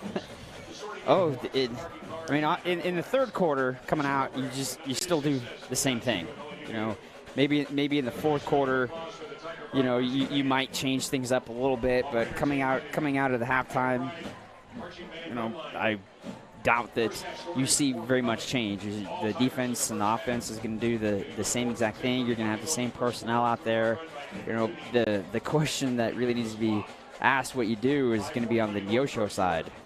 What they're probably in there trying to figure out what the heck do we do. We just had a Republic offense that just drummed us for, over 400 yards and 33 points, and it could have, like you guys said, could have been even worse. The score could be really out of hand even more.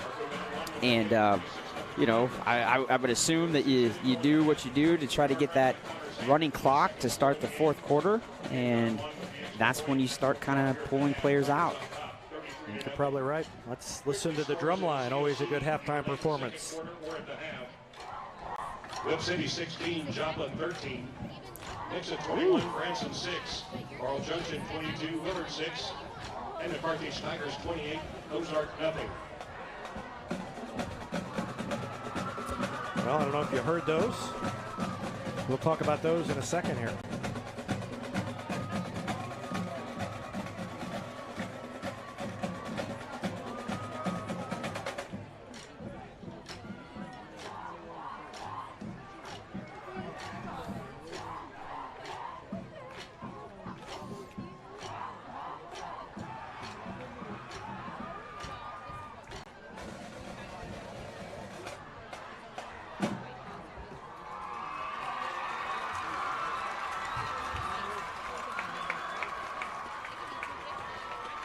Great job by the drum line.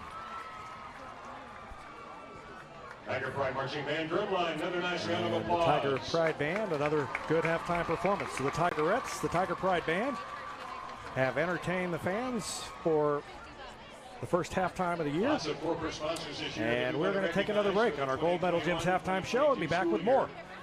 You're watching Tiger Football on Republic Tiger Sports. Race-proven products in service for over 30 years. Mid-Missouri Bank, your hometown pride. Teamwear Solutions is not only your source for official Tiger apparel, but they're also a partner for your group's fundraising needs. Business apparel, bleacher apparel, and on-field apparel. They've got you covered. Find them online at teamwearsolutions.com.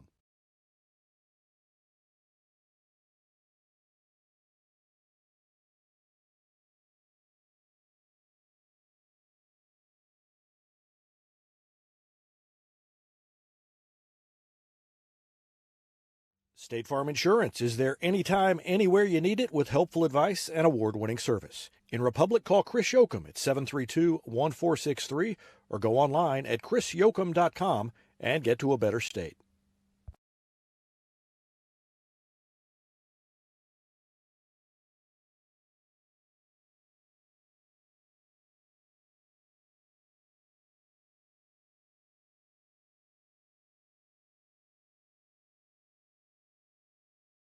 When you need a plumber, you usually need one fast, but you also want one who'll do the job right. In the Republic area, that's Far Better Plumbing. Whether it's residential, commercial, or you need excavation, call Far Better and let them take away the stress of your plumbing problem. Call them at 864-8703 or find them online at farbetterplumbing.com.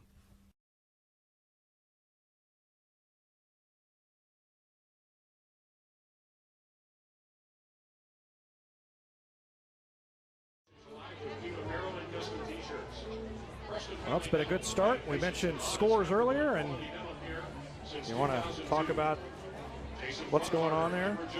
Yeah, kind of going around the COC. Going into halftime, it's Webb City 16, Joplin 13, so that's a close game. That was kind of reminiscent of last year's game when Joplin upset Webb City week 1. Nixa 21, Branson 6 at halftime. Carl Junction 22, Willard 6 at halftime. Approaching halftime, Carthage 28, Ozark 0. And that is the only COC scores I got at this point in time. Didn't think that Webb City Joplin game would be a 3-point game going into halftime. No, especially since they lost their offensive coordinator at Joplin. Yeah, so he's the head coach here for Neosho. Kind of thought maybe Ozark would be able to at least put up some points against Carthage, but it is 28-0.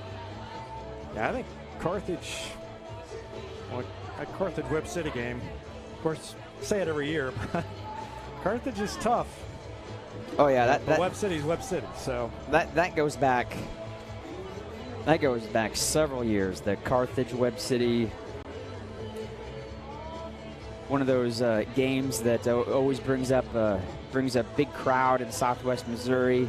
Most times, those two teams are usually doing pretty good, and or back in the '90s before, you had the different district games than you do now, where you would have literally an undefeated Carthage and an undefeated Webb City meeting in Week 10, and Webb City would knock off Carthage. You'd have this Carthage team that was 9-1, one of the best teams in the state, being sent home by a Webb City team.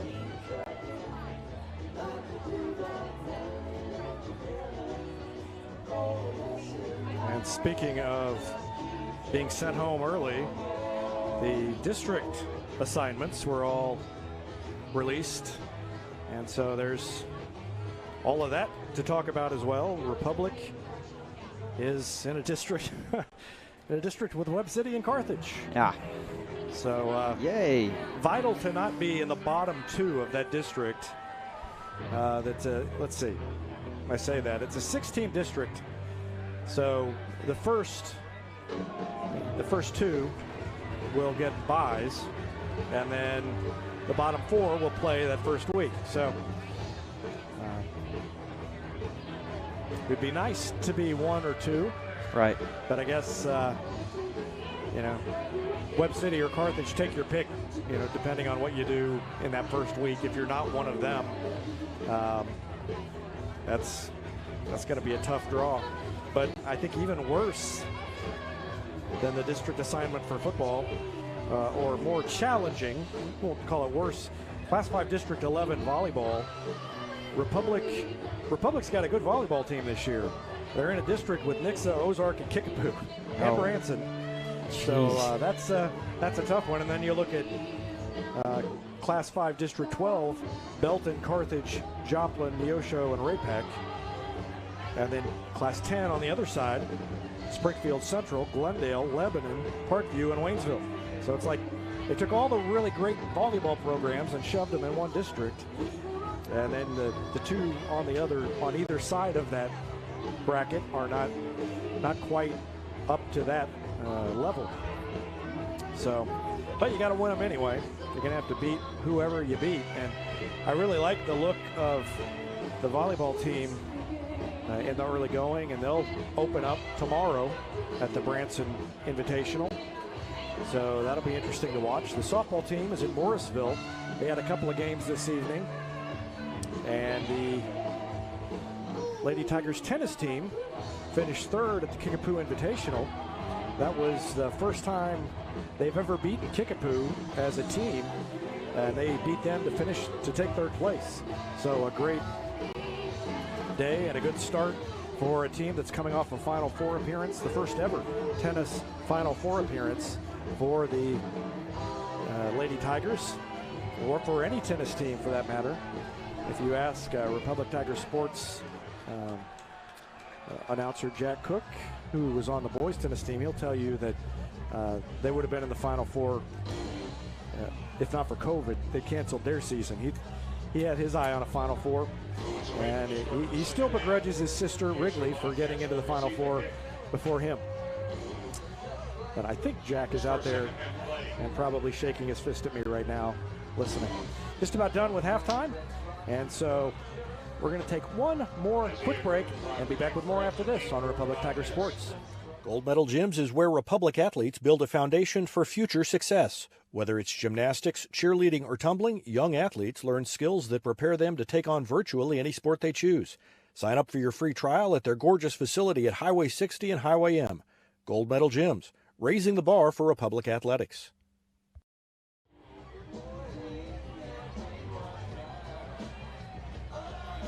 Don't you hate it when you win the toss and you defer, and then when you get the ball to open the half, you're down 33-0?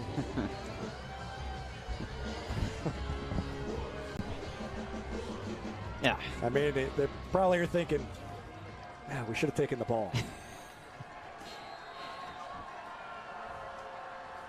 So Marco Don Juan will kick it off to start the second half. And it is a high spiraling kick, bounces a couple of times, picked up by Brock Franklin, and he is stopped at around the 22, or around the 32 rather, had it at the 22, a gain of about 10 on the return. And Kendall Curbo made the stop for the Tigers. First and 10 Wildcats from their own 32-yard line.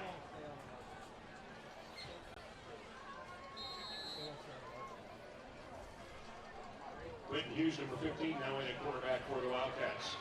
3-man front and an immediate flag to start the second half. And there's a little extracurricular activity there at the end of that play. Watch on the near side of the line. One of the Neosho players had a Republic player down. Offsides on the defense. Oh, offside on the defense. All offsides. But after the play, 8-yard line, first down and 5 for Neosho. He was just a little, well, he wasn't as slow to get up as I thought. So offsides, and it's first and 5. New quarterback is Quentin Hughes.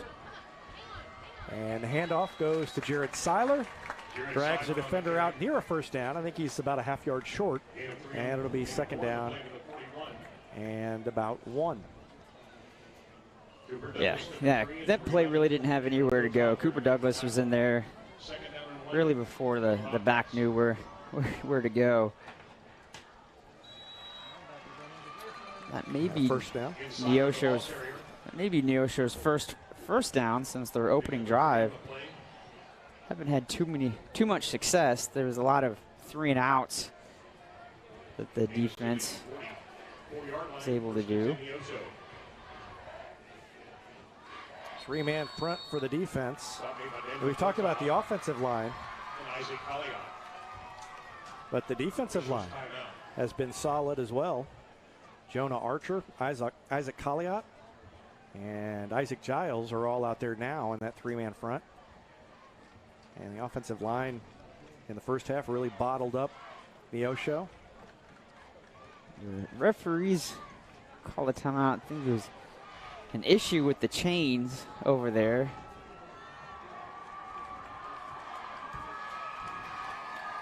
Also some week 1 bugs to work out. How many referees does it take to fix the chain?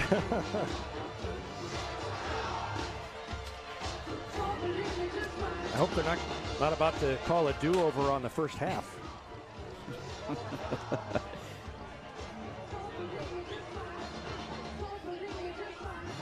I didn't mark the time when the second half started, but we've played 37 seconds.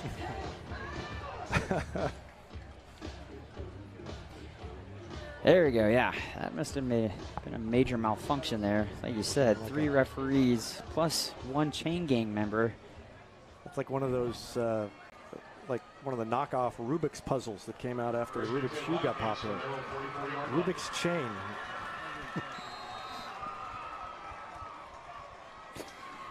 I don't know what to say to that. And fake handoff, and the quarterback keeper to the outside. And Quentin Hughes can't get around the edge. Barely got there. Picked up a little bit. Yeah, the QB ran about 30 yards to pick up 4 yards. To the 48, pick up a 4, second down and 6.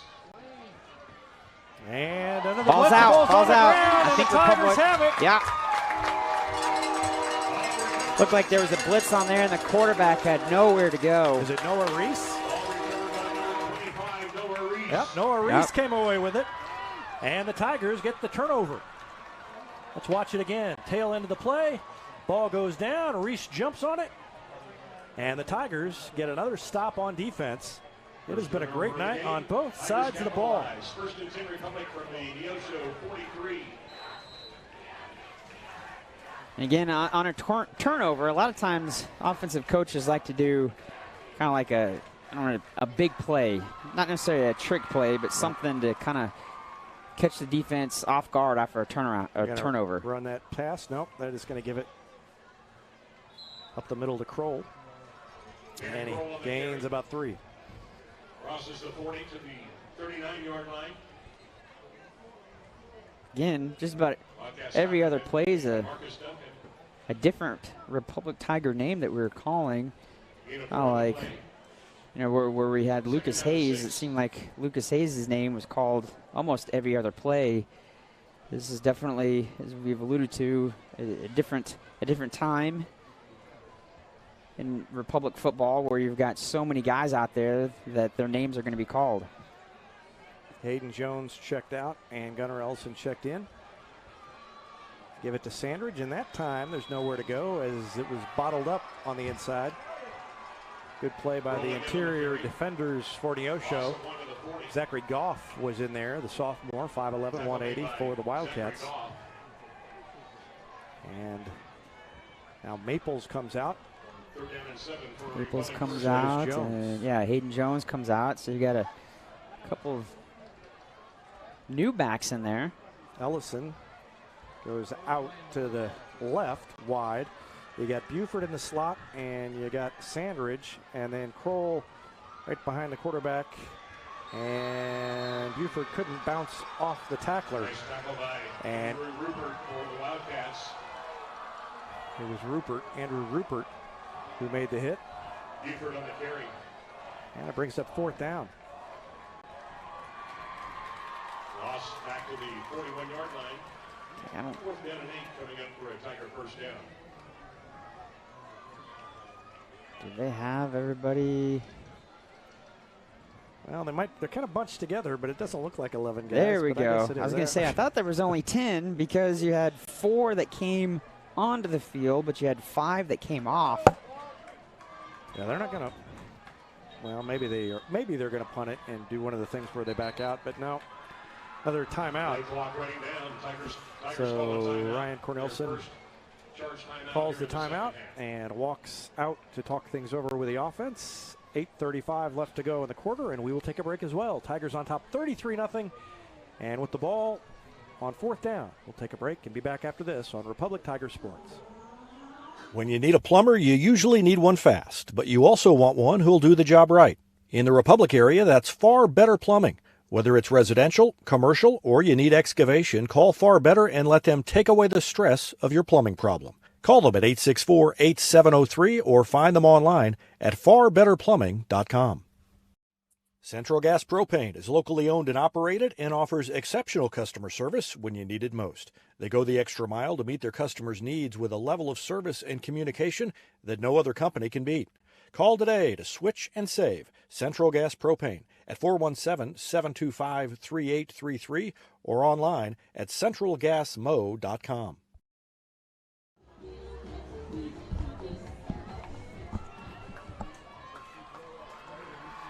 Fourth and 8. Tigers look like they're going to go for it with Woods at quarterback.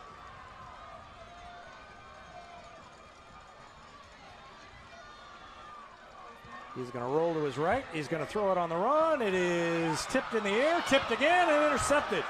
Ball flew up into the air twice, and that was the easiest interception that Pete Houck is ever going to make. Interception made by Pete Houck for the Wildcats. Wasn't a bad throw. The defender got there, and it was a little bit high. And Houck said, I think I'll grab that and run back the other direction. Wildcats have the ball, 1st and 10 at their own 38-yard line, following the interception. So the Wildcats get it back. That better look at the action, sponsored by Vision Health Eye Center. Vision Health, dedicated to helping you get a better look at everything.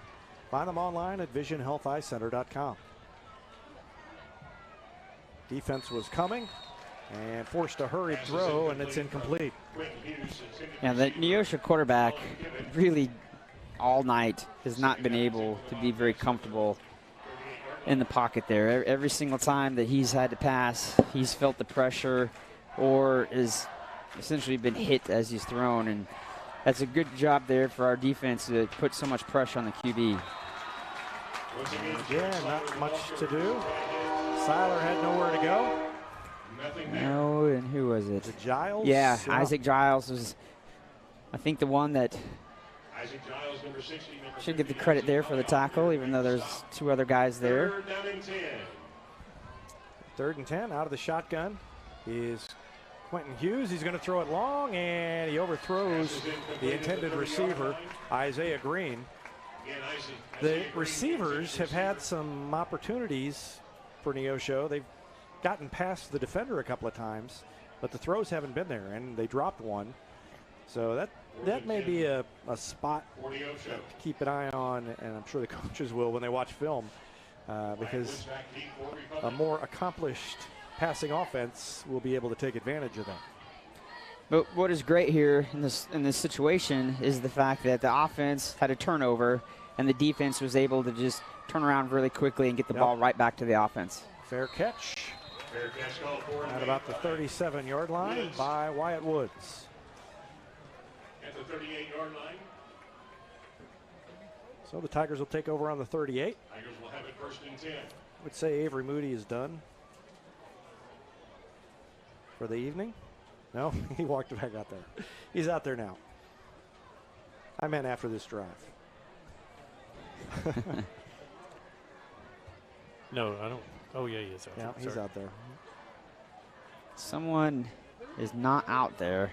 Ellison's there coming we off. go. There goes Memphis Maples. It's never good when you got the QB coming out of the huddle looking like he's trying to find someone, and then you've got 2 or 3 coaches that are all looking like they're trying to find someone. You don't want to be that person that they're trying to find. Exactly. And they give it to Sandridge. He runs over the right side and gets about 7 yards. Dean Markham, the tight end over there on the near side, did a good job getting the push. And so did the rest of the line. And again, Connor and all the other guys refusing to go down. That right there, Connor just did a great job of falling forward, picking up the extra couple yards after the initial contact.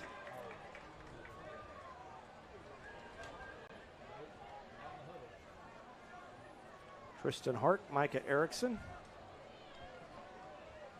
Again, the center is Burks. Derek Kabetsky out there as well. The ball is on loose. the ground. There's a scramble for it. Who's got it? I may not know for a few seconds here. Yeah, it's They're one of gonna those unpile 'em. where the ball may have switched hands a couple times there at the bottom. Nope, Neosho's got it. So the turnover by Republic gives it back to the Wildcats with 6:55 left to go in the 3rd quarter. Wildcats have it 1st and 10. Republic 46. Well, they were good when the 2 opening drives of the half end with turnovers. So hopefully the defense does what they did the first drive, where they just make Neosho go a quick 3 and out and give the ball right back. It's a good start. No game on the play. Yeah, that play had no intention of being any positive there. That was doomed from the very beginning. There was just a big pile up front with the D-line. Last year, down at Neosho, the Tigers got the win. And, of course, Neosho ended up not winning all year as Seiler brings it to the near side, takes it down to about the 42. But that was it was a convincing win, but not like this. It was 21-0 last year at Neosho. That was the first game on the new turf at Neosho. Not a good way to break it in. They got new turf, and they haven't won on the new turf yet. That is rough. And a blitz. In they come. And grabbing it is Kendall Curbo. The sophomore gets in and makes the stop. Watch Curbo fly in from the near side on the blitz. He's sneaking up there. Gets a good break. And then what Brad Cornelsen talked about in preparation for the season was you've got to be able to get there but still be under control enough to make the tackle. And Curbo was that time. Good play by Curbo. And the pass is incomplete, and there's the flag. And Hayden Jones ran into the receiver.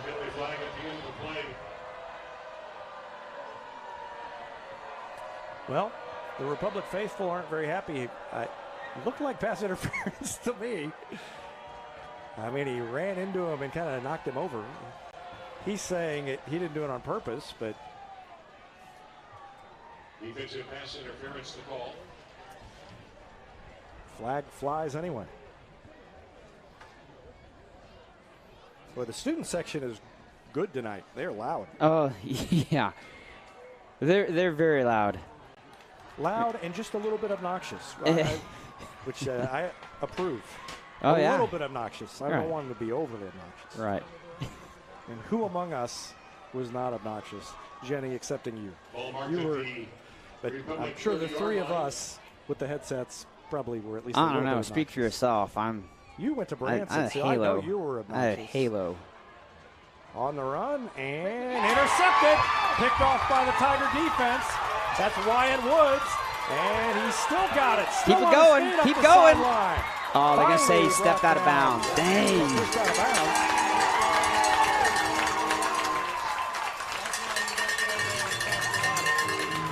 He did a great job. He read that. He knew exactly where that ball was going and stepped right in the path. Yep, great job. And then takes it out to midfield on the return.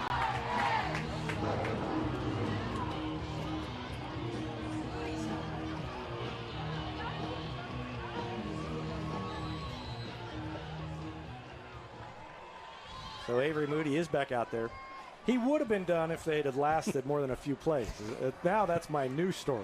Your new story.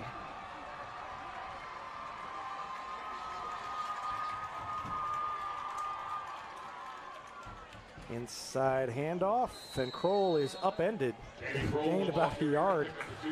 He was moving his legs, even though his legs were kind of pointed up in the air after he got flipped up there. And Again, all these guys fighting for every inch they can possibly get. And sometimes that's been the difference between, fourth and short and first down this evening and keeping a drive going is these backs just putting their head down, putting their shoulder down, and giving the hit instead of receiving the hit. Down to about 4.5 minutes left. And Sandridge is going to block for Moody, and what a hole as Moody just takes it forward inside the 40-yard line. What a push by the offensive line, and then watch Sandridge as the play begins. He's going to go in motion. Quarterback keeper by Avery Moody down to the Neosho, and he ends up then lead blocking ahead of Moody. And that additional body cleared the way for Moody to pick up 11 yards. So another first down for the Tigers. Cam Mitchell came in.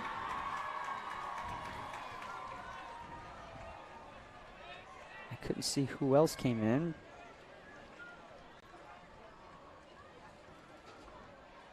And Meads took it, spun around, almost touched his knee down, but stayed on his feet. And as a reward for staying on his feet, he had to take some extra punishment. We've got a flag down the field there. Penalty flag, however, at the Neosho 26-yard line.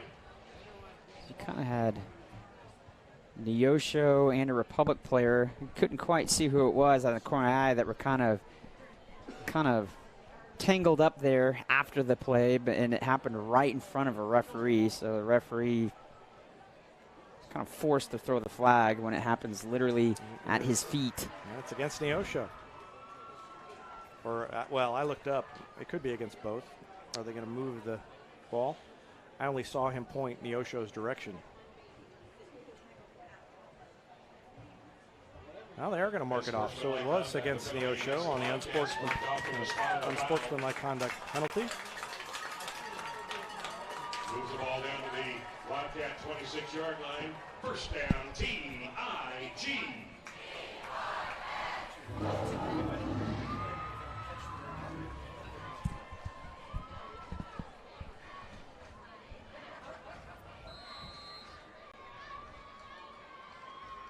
So down near the 25-yard line now.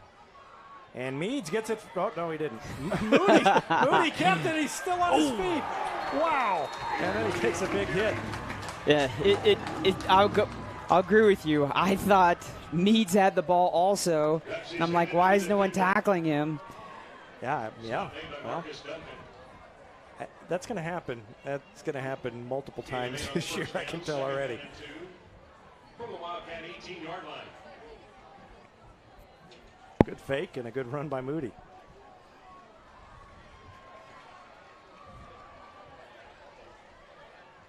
So when Wes Beechler was the coach and they were running the misdirection, you could just pretty much assume that Journey Jones had it. Yes. You know? Yes. You might not know, but that was always a good guess. And the crazy part about it is a lot of the defenses knew that Journey Jones was going to get the ball, and they still weren't able to tackle him. Yep, exactly right. Still one of the craziest plays that I've seen since we've done this broadcast was that long run that he broke the tackle against Webb City, where it looked like he was tackled and somehow wasn't. Yeah, kept running. That was an amazing performance by an amazing player, Journey Jones. 3:09 left to go in the third. A timeout. We're going to take a quick break and be back with more after this on Republic Tiger Sports. Destiny Church is a proud sponsor of Republic Tiger Sports, and they would love to have you join them in person at 526 East Harrison behind McAllister's, Sunday at 10 a.m. There's also a Wednesday youth service for grades 6 to 12. Doors open at 6. Service begins at 6:30. You can find them on Instagram or Facebook or on the web at destinychurch.me. Southern Sun Electric is a proud sponsor of the Classroom Spotlight. They encourage all student athletes not to settle for just good enough on the field, on the court, and in the classroom. Keep pushing yourself to higher levels and go Repmo from Southern Sun Electric. Elliott Robinson and Company, LLP, Certified Public Accountants, is Republic's local full-service accounting firm, serving as your trusted business advisors. And again this year, they're making possible our By the Numbers feature, where we take a look at the stats that catch our eye on the Republic sports scene. ERCPA named to Accounting Today's 2020 Best Accounting Firms to Work For. You can find them in the Wildwood Plaza across from Pinnaker Chevrolet or online at ercpa.com. For more than 30 years, Yoakum Automotive's been the hometown auto repair shop you can trust. And with their new digital vehicle inspections, their mechanics will show you exactly what's wrong with your car and let you sign off before the repairs are made. Ask about their shuttle service and loaner vehicles when scheduling your appointment online at yoakumautomotive.com. Back to action. And a handoff and lots of running room. Into the end zone goes Connor Sandridge. Untouched right up the middle. Again, another example of the offensive line doing such a great job when you can have your back literally just go straight up the center and not a single one takes him. Great night for Sandridge. Good start to the season. 39-0. Low snap, but they get it down. And it's good. Well, good job by Wyatt Woods to get that snap down. And it's 40-0 Republic. I'd say that we've earned another break, Rich Miles. 40-0 with 3:04 left to go in the third. Back with more after this on Republic Tiger Sports. For more than 30 years, Yoakum Automotive's been the hometown auto repair shop you can trust. And with their new digital vehicle inspections, their mechanics will show you exactly what's wrong with your car and let you sign off before the repairs are made. Ask about their shuttle service and loaner vehicles when scheduling your appointment online at yoakumautomotive.com. From short stacks to family memories, from cuddly companions to outdoor adventures, the Bank of Missouri is here for all of life's moments. As a local community bank, we work closely with our customers to understand their priorities and the changes that affect their finances. So whether you need us to be the bank of pancake breakfasts, the bank of new best friends, or the bank of fireside memories, the Bank of Missouri can help you live well, bank well. Marco Donawan has it teed up, and he kicks it off. High and an end-over-end kick. It is dropped and covered up by Neosho's Drake Swift. All recovered by And I kind of like that. All the kicks have been consistently high and short, and a lot of times you do that on purpose because some of the guys on the kick return that are further up guys aren't your your most skilled guys in catching the ball. They're more for blocking purposes, and a lot of coaches will like to purposely kick to those guys that aren't used to catching the ball, hoping that they fumble it. And a good run, and into Republic territory goes Jared Seiler. Got a big hole. Jason Buford with the tackle. Buford ended up bringing him down. I hear a whistle. Gain of 32 yards. Yeah, I heard a whistle too, but I don't see. Well, the officials were congregating back in Neosho territory. Sideline warning on Republic. Is that the first sideline warning? Were any of the earlier whistles actually a sideline warning? Not to my knowledge. That may be the longest we've gone into a season without a sideline warning, guys. Yeah, usually the coaches or the referees try to set the tone and flex a little bit by throwing a sideline warning. So a 30-yard gain, and Seiler again, and he's caught from behind. He's grabbing onto the back of his jersey with Caden White. Caden White, number 58, with the tackle. Watch White come in behind him and grab his shirt tail and slow him down. And then he grabs him and brings him down the rest of the way. And more running room, another big gain. That time by Evan Haskins. The senior for Neosho. Cooper Douglas brought him down. Inside the 20-yard line. That Juan Romero that came in on the defense. I wasn't looking in the right spot. Well, we may have a water break. Nope, a timeout by Republic. That may be it. Is that? Timeout Republic, third and final timeout. Yeah, that's the last one. And again, I think that was, I don't think they had the correct personnel. I don't think they either had too many guys out or not enough guys. Well, either way, we're going to take a break. It is 40-0 Republic with 1:13 left in the third. It's still the third quarter. Guys, I am out of shape. Back with more after this on Republic Tiger Sports. It's easier than ever to get your Rocco's Pizza fix. Place your order on their website at roccositaliankitchen.net or call them with one tap inside the Republic Tiger Sports mobile app. And don't forget dessert, because Rocco's is serving homemade ice cream prepared right on site. Rocco's Italian Kitchen. Pizza, pasta, perfection. Neosho has it inside the 20-yard line. I think that's the first time they've been inside the 20, and they are going to score. So the shutout disappears as Jared Seiler takes it to the end zone, and that's the first score of the game for the Wildcats. And he had about as easy a path to the end zone as some of the Republic runners have had. Well, that whole drive was the most success that Neosho has had the entire game.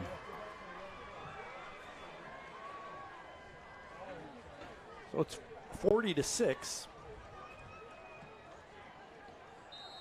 And I think they're going to go for Neosho does not have enough players. There we go. Again, you don't want to be that guy that everybody's looking for. Oh, it's the kicker. It was the kicker. You got one job. I guess he was also surprised that Neosho scored. Yeah. Well, it happened pretty quick.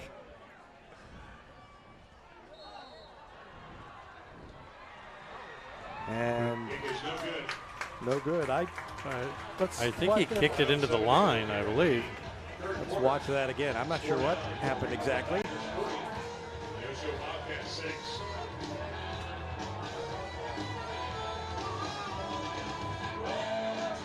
No, it just was way wide left. So I lost track of the flight of it too. But that brings us to the end. No, that's not the end. That's not the end of the third quarter. There's still 107 left. Guys. I've had a lot of time off, and I'm having a hard time adjusting. So, 107 left. You think Avery Moody's going to go back out there? I think so. I don't see him yet, but that doesn't necessarily mean anything. Whoever is going in.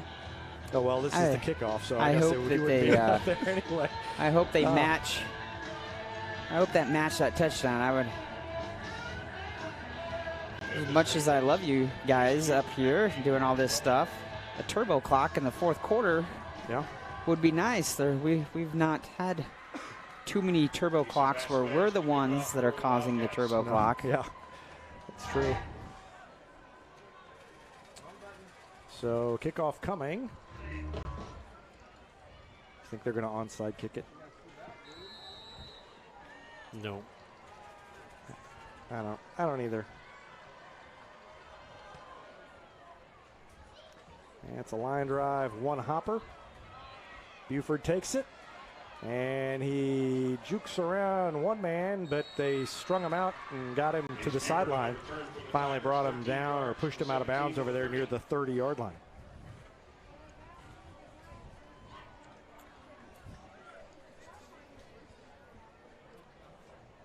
Yeah, Avery Moody is out there. Well, it's still the third quarter, I guess. I mean, I don't know. They could put him out there for fourth. I'm not saying he shouldn't be out there. I just thought he would be done.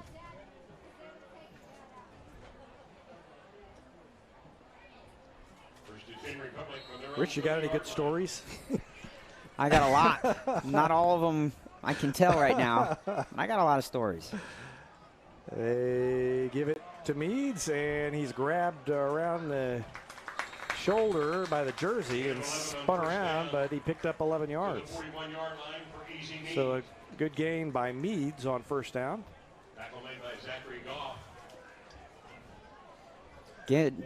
What a great push by the O-line there. Yep. Tyler Burks, Kristen Hart, Micah Erickson. I'm not seeing any hesitation in the running backs. I mean, they're hitting the line going full speed. Yeah.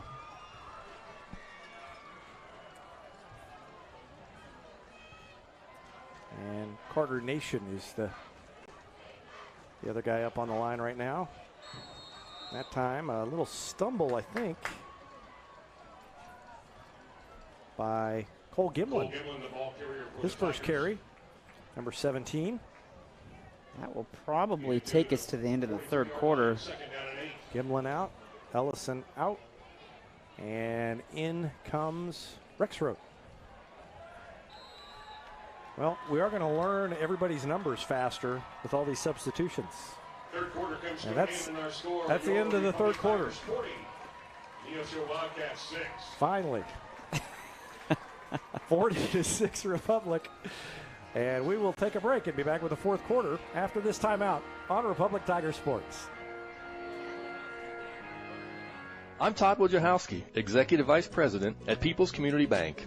Our mission is to put our communities first, and that's true right here in Republic. Whether it's supporting Republic schools or volunteering for one of the nonprofits doing good work in our hometown, all of us at People's Community Bank are committed to making Republic a better place to live. I hope you'll stop in soon and say hi.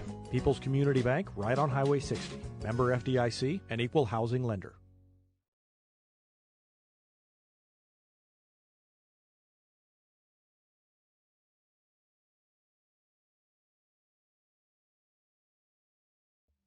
Any day's a great day to send flowers. Heaven Sent Flowers and Gifts has been your local florist in Republic since 1987, offering free local delivery. Call them at 732-1334 or go online to heavenssentflowers.com. I'm Todd Wojciechowski, Executive Vice President.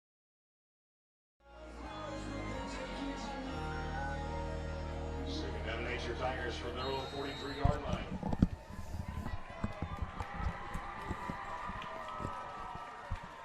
So the Tigers on the move again.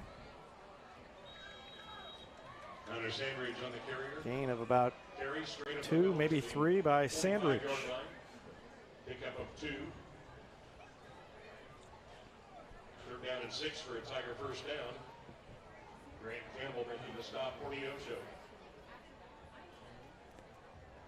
Who's coming in? Aiden Henson. is checked in. And our fourth quarter scoreboard sponsor is Absolute Roofing. Thanks to Mike Mansker and the team at Absolute Roofing for their support of Republic Tiger Sports. And a keeper by Moody. And he bounces to the outside, down the sideline. He's got one man to beat. He stiff arms him. And takes it all the way in. Gave him the stiff arm and took it into the end zone. That right there may be one of the better plays of the whole game.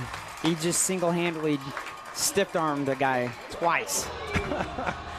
He gets by him, and then he reaches back. He's like, you're getting too close. And then here comes the last guy. Yep. And he goes. Another touchdown for the Tigers, and it is 46-6.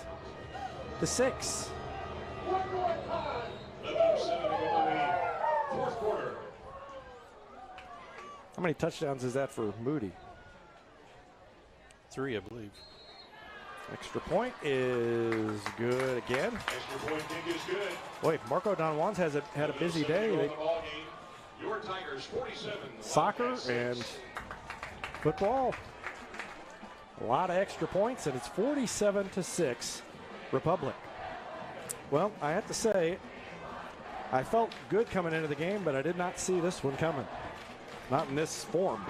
No, I totally agree with you. It felt very, very confident coming into week 1, feeling good that this was going to be a Republic, revamped offense and defense, and that they're going to come in and definitely had the mindset of, putting down Neosho quickly. But again, wasn't thinking 47-6 with 11 minutes still left in the game.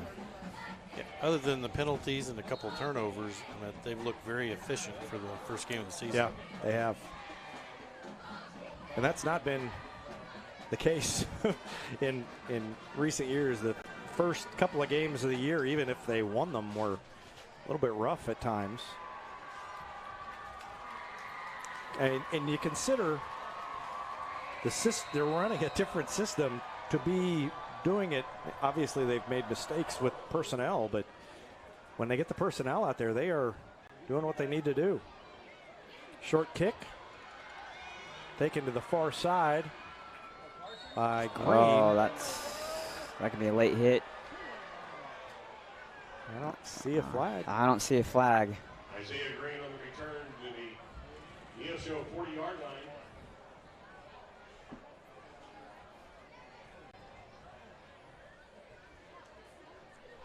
So Neosho takes over again, coming off their most successful drive, their only successful drive of the night. A reminder that no fans are allowed on the field following the game. No fans on the field. 10.5 minutes left. We appreciate your cooperation. Thank you. Well, this is the kind of game that if you're a new coaching staff and you're trying to up the excitement level as they give chase and finally bring him down. Pitch to Brock Franklin. Cooper Douglas was over there as Franklin had nowhere to go. But I was going to say, if you're trying to build excitement, this is exactly what you want to do. And nothing doing that time. First man to him was Daniel Kotoff as Seiler took the ball and had nowhere to go. And again, defense coming up strong. I mean, even late in the game, these guys are still flying around. So you can definitely see that the drive, the want, to keep this Neosho team from scoring again. High snap, 3rd and 11. Gets away from one man, gets to the corner. He's got some room, and he is stopped. I think they're going to say he's short. I think he got it. Right at the sticks. I don't really know where that stick was before it fell down. Yeah, I think he got it just barely. The ball's right on the 50-yard line. Yep. I thought he was a little bit short of the 50. Aiden Jones bends the right ball carrier. Wildcats 1st and 10 at midfield. Seiler again. Spins away. A little pushing and shoving over on the far side. They're mixing it up out there. And it was Brock Franklin and Hayden Jones for Republic going at it over on the far sideline. Tripped up by Second down and 8. And a whistle as the ball is snapped. I don't think every Neosho player was set when the quarterback snapped the ball.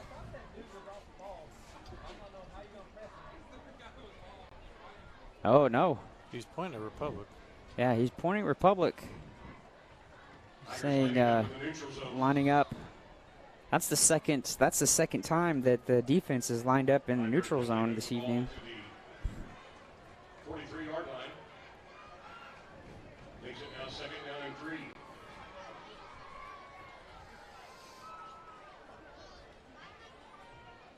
And off to Seiler. He fights his way forward, gains about 1. Well, Seiler is listed as 6 foot 190, but he looks like he's about 6'4", 180 from up here. Third down and 2. He's just a big, lanky kid.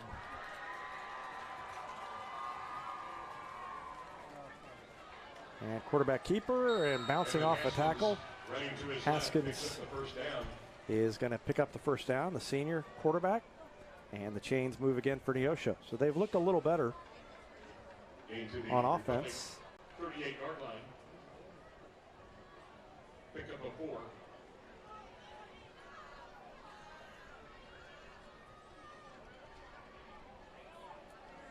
Spins away from one man.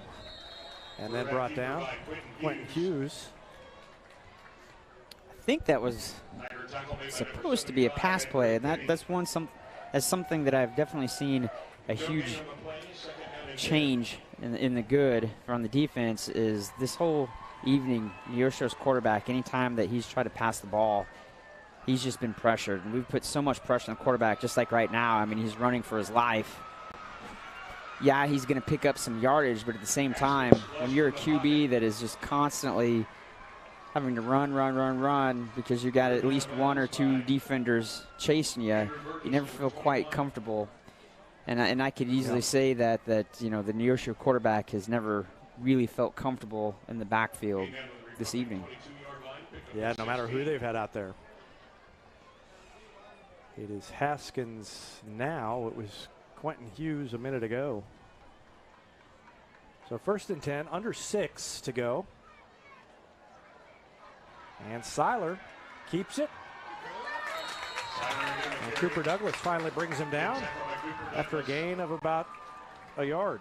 No, he ended up about a yard past the line of scrimmage, but when he was brought down, I think he had about 3 yards. Maybe even 4. Great tackle by Cooper, just never giving up.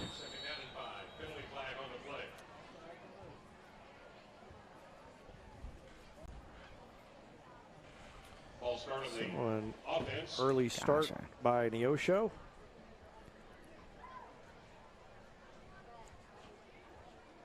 Clock continues to run.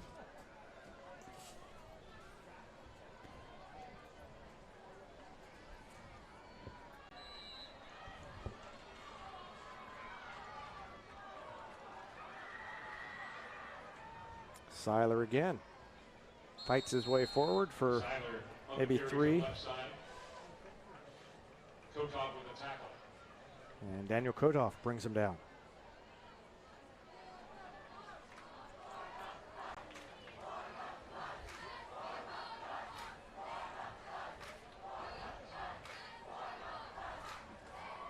And under pressure, another sack by the Tiger defense.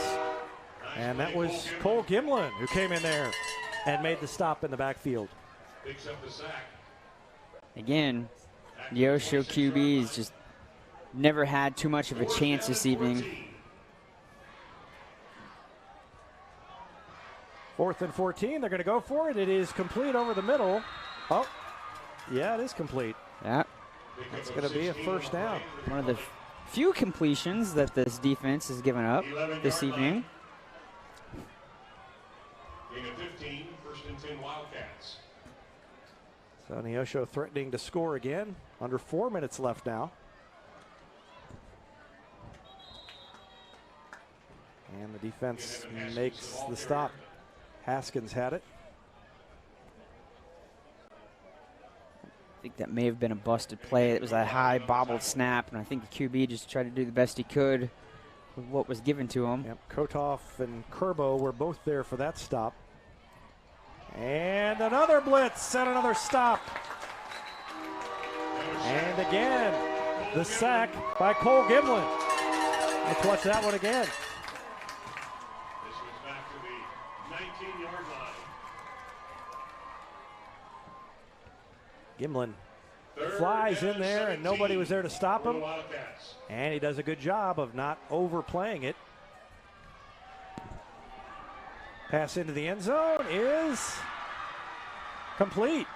And a touchdown by Neosho with 2:53 left to go. So Isaiah Green, number 4, makes the catch. And the second touchdown of the night for Neosho. Makes the score 47-12.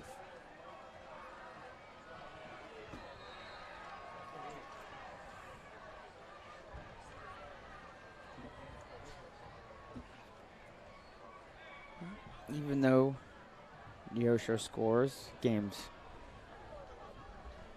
obviously a little out of hand at this point in time. Seiler keeps it, nowhere to go. Definitely a way to start off the season here with the W at home, as you're talking about. Definitely way to get the excitement going with the community. You know, winning obviously creates bigger crowds. And with next week being an away game, it's at Willard, which is, you know, a close away game. Yep. So I'm hoping that we have a very large Republic away crowd.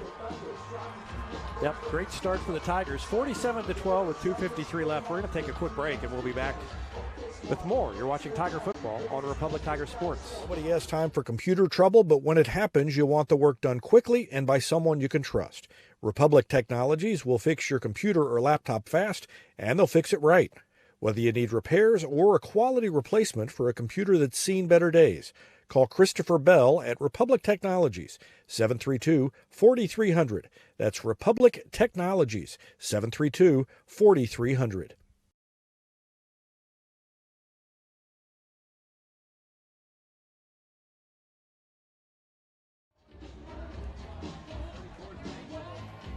Neosho will kick it off again. They haven't kicked it off very much tonight. Opened the game with the kickoff and then scored 1 touchdown here recently. 2 touchdowns, so 3 kickoffs on the night so far, and they'll tee it up and kick it off again. And that one is deep. That's a good kick all the way to the end zone, and the Tigers will take over on the 20 to start the drive with 2:53 remaining.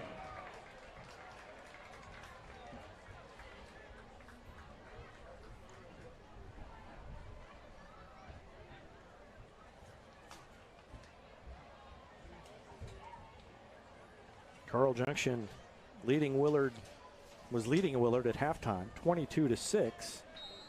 And Willard, as you mentioned just a minute ago, is who Republic will have next week. It'll be an interesting matchup. And that's another one of the games that you look at the schedule and you think Willard is sometimes good, but always a winnable game. Right.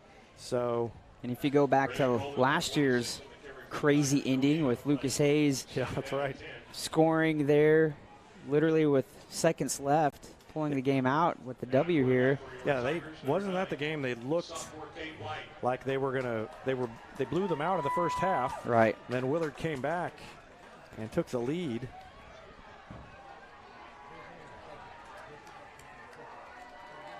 And the quarterback is Cade White. And he hands it off to Trial Cummins, and there's a flag. As there was a little too much enthusiasm with the post-tackle activity. He stood over him, and you can tell he's John as he's standing. Yeah, that's not, you never like to see that, but you especially don't like to see it when your team was 0-10 last year, right? And you're getting beat 47-12, and you've got less than 2 minutes left in the game. Yeah, reminds me of I would get disgusted when I was. Went to school at Mizzou, and I was there during the dark days when they were not very good, and I would get disgusted. They would be getting killed, and they would make a hit and go crazy like they'd won the national championship. We just would shake our heads. They are packed in there, and it's the victory formation as they're down to 1:43 left. Tigers take a knee. And you're kind of talking about it, next week's game being an interesting, game or situation. It will also be going up against another new head coach, as Willard has a new head coach there, and he is coming from the university level. So again, you're going to have a Willard, probably a new coaching staff and a totally new look to Willard. You had Coach Roten was there for so many years. I've always been amazed. You think of Willard and you think of their huge line, and that's been true across multiple coaches. There's a whistle. I don't see a flag. Yeah. There is a flag. Is it a sideline warning? Nope. Oh, wow. Willard had too many players. You mean Neosho? Well, that's what I meant. Neosho. Sorry, I got Willard on the braid. Neosho. Willard may have too. We can't see what's going on down there. But considering that we are taking a knee, and they've got too many guys out on the field. Well, that's the first down, so now there's no doubt they're not even going to have to snap it. And what a start for the Tigers under head coach Ryan Cornelsen. 47-12, winners over Neosho, and it is a great start to the season for the Republic Tigers.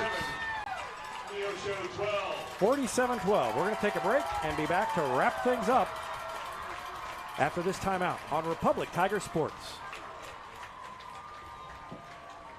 Not only can Hines Street Pharmacy deliver prescriptions right to your door and often save you money compared to what you're paying at big box pharmacies, their drive-up window can help you avoid long lines on your way home from work, and now they're offering curbside flu shots. Hines Street Pharmacy. Experience the hometown difference. Whether you have a hole in your roof or you're missing a single shingle, you know who to call in Republic. It's Mike Mansker and the team at Absolute Roofing. Give them a call at 869-0444 or find them online at absoluteroofers.com.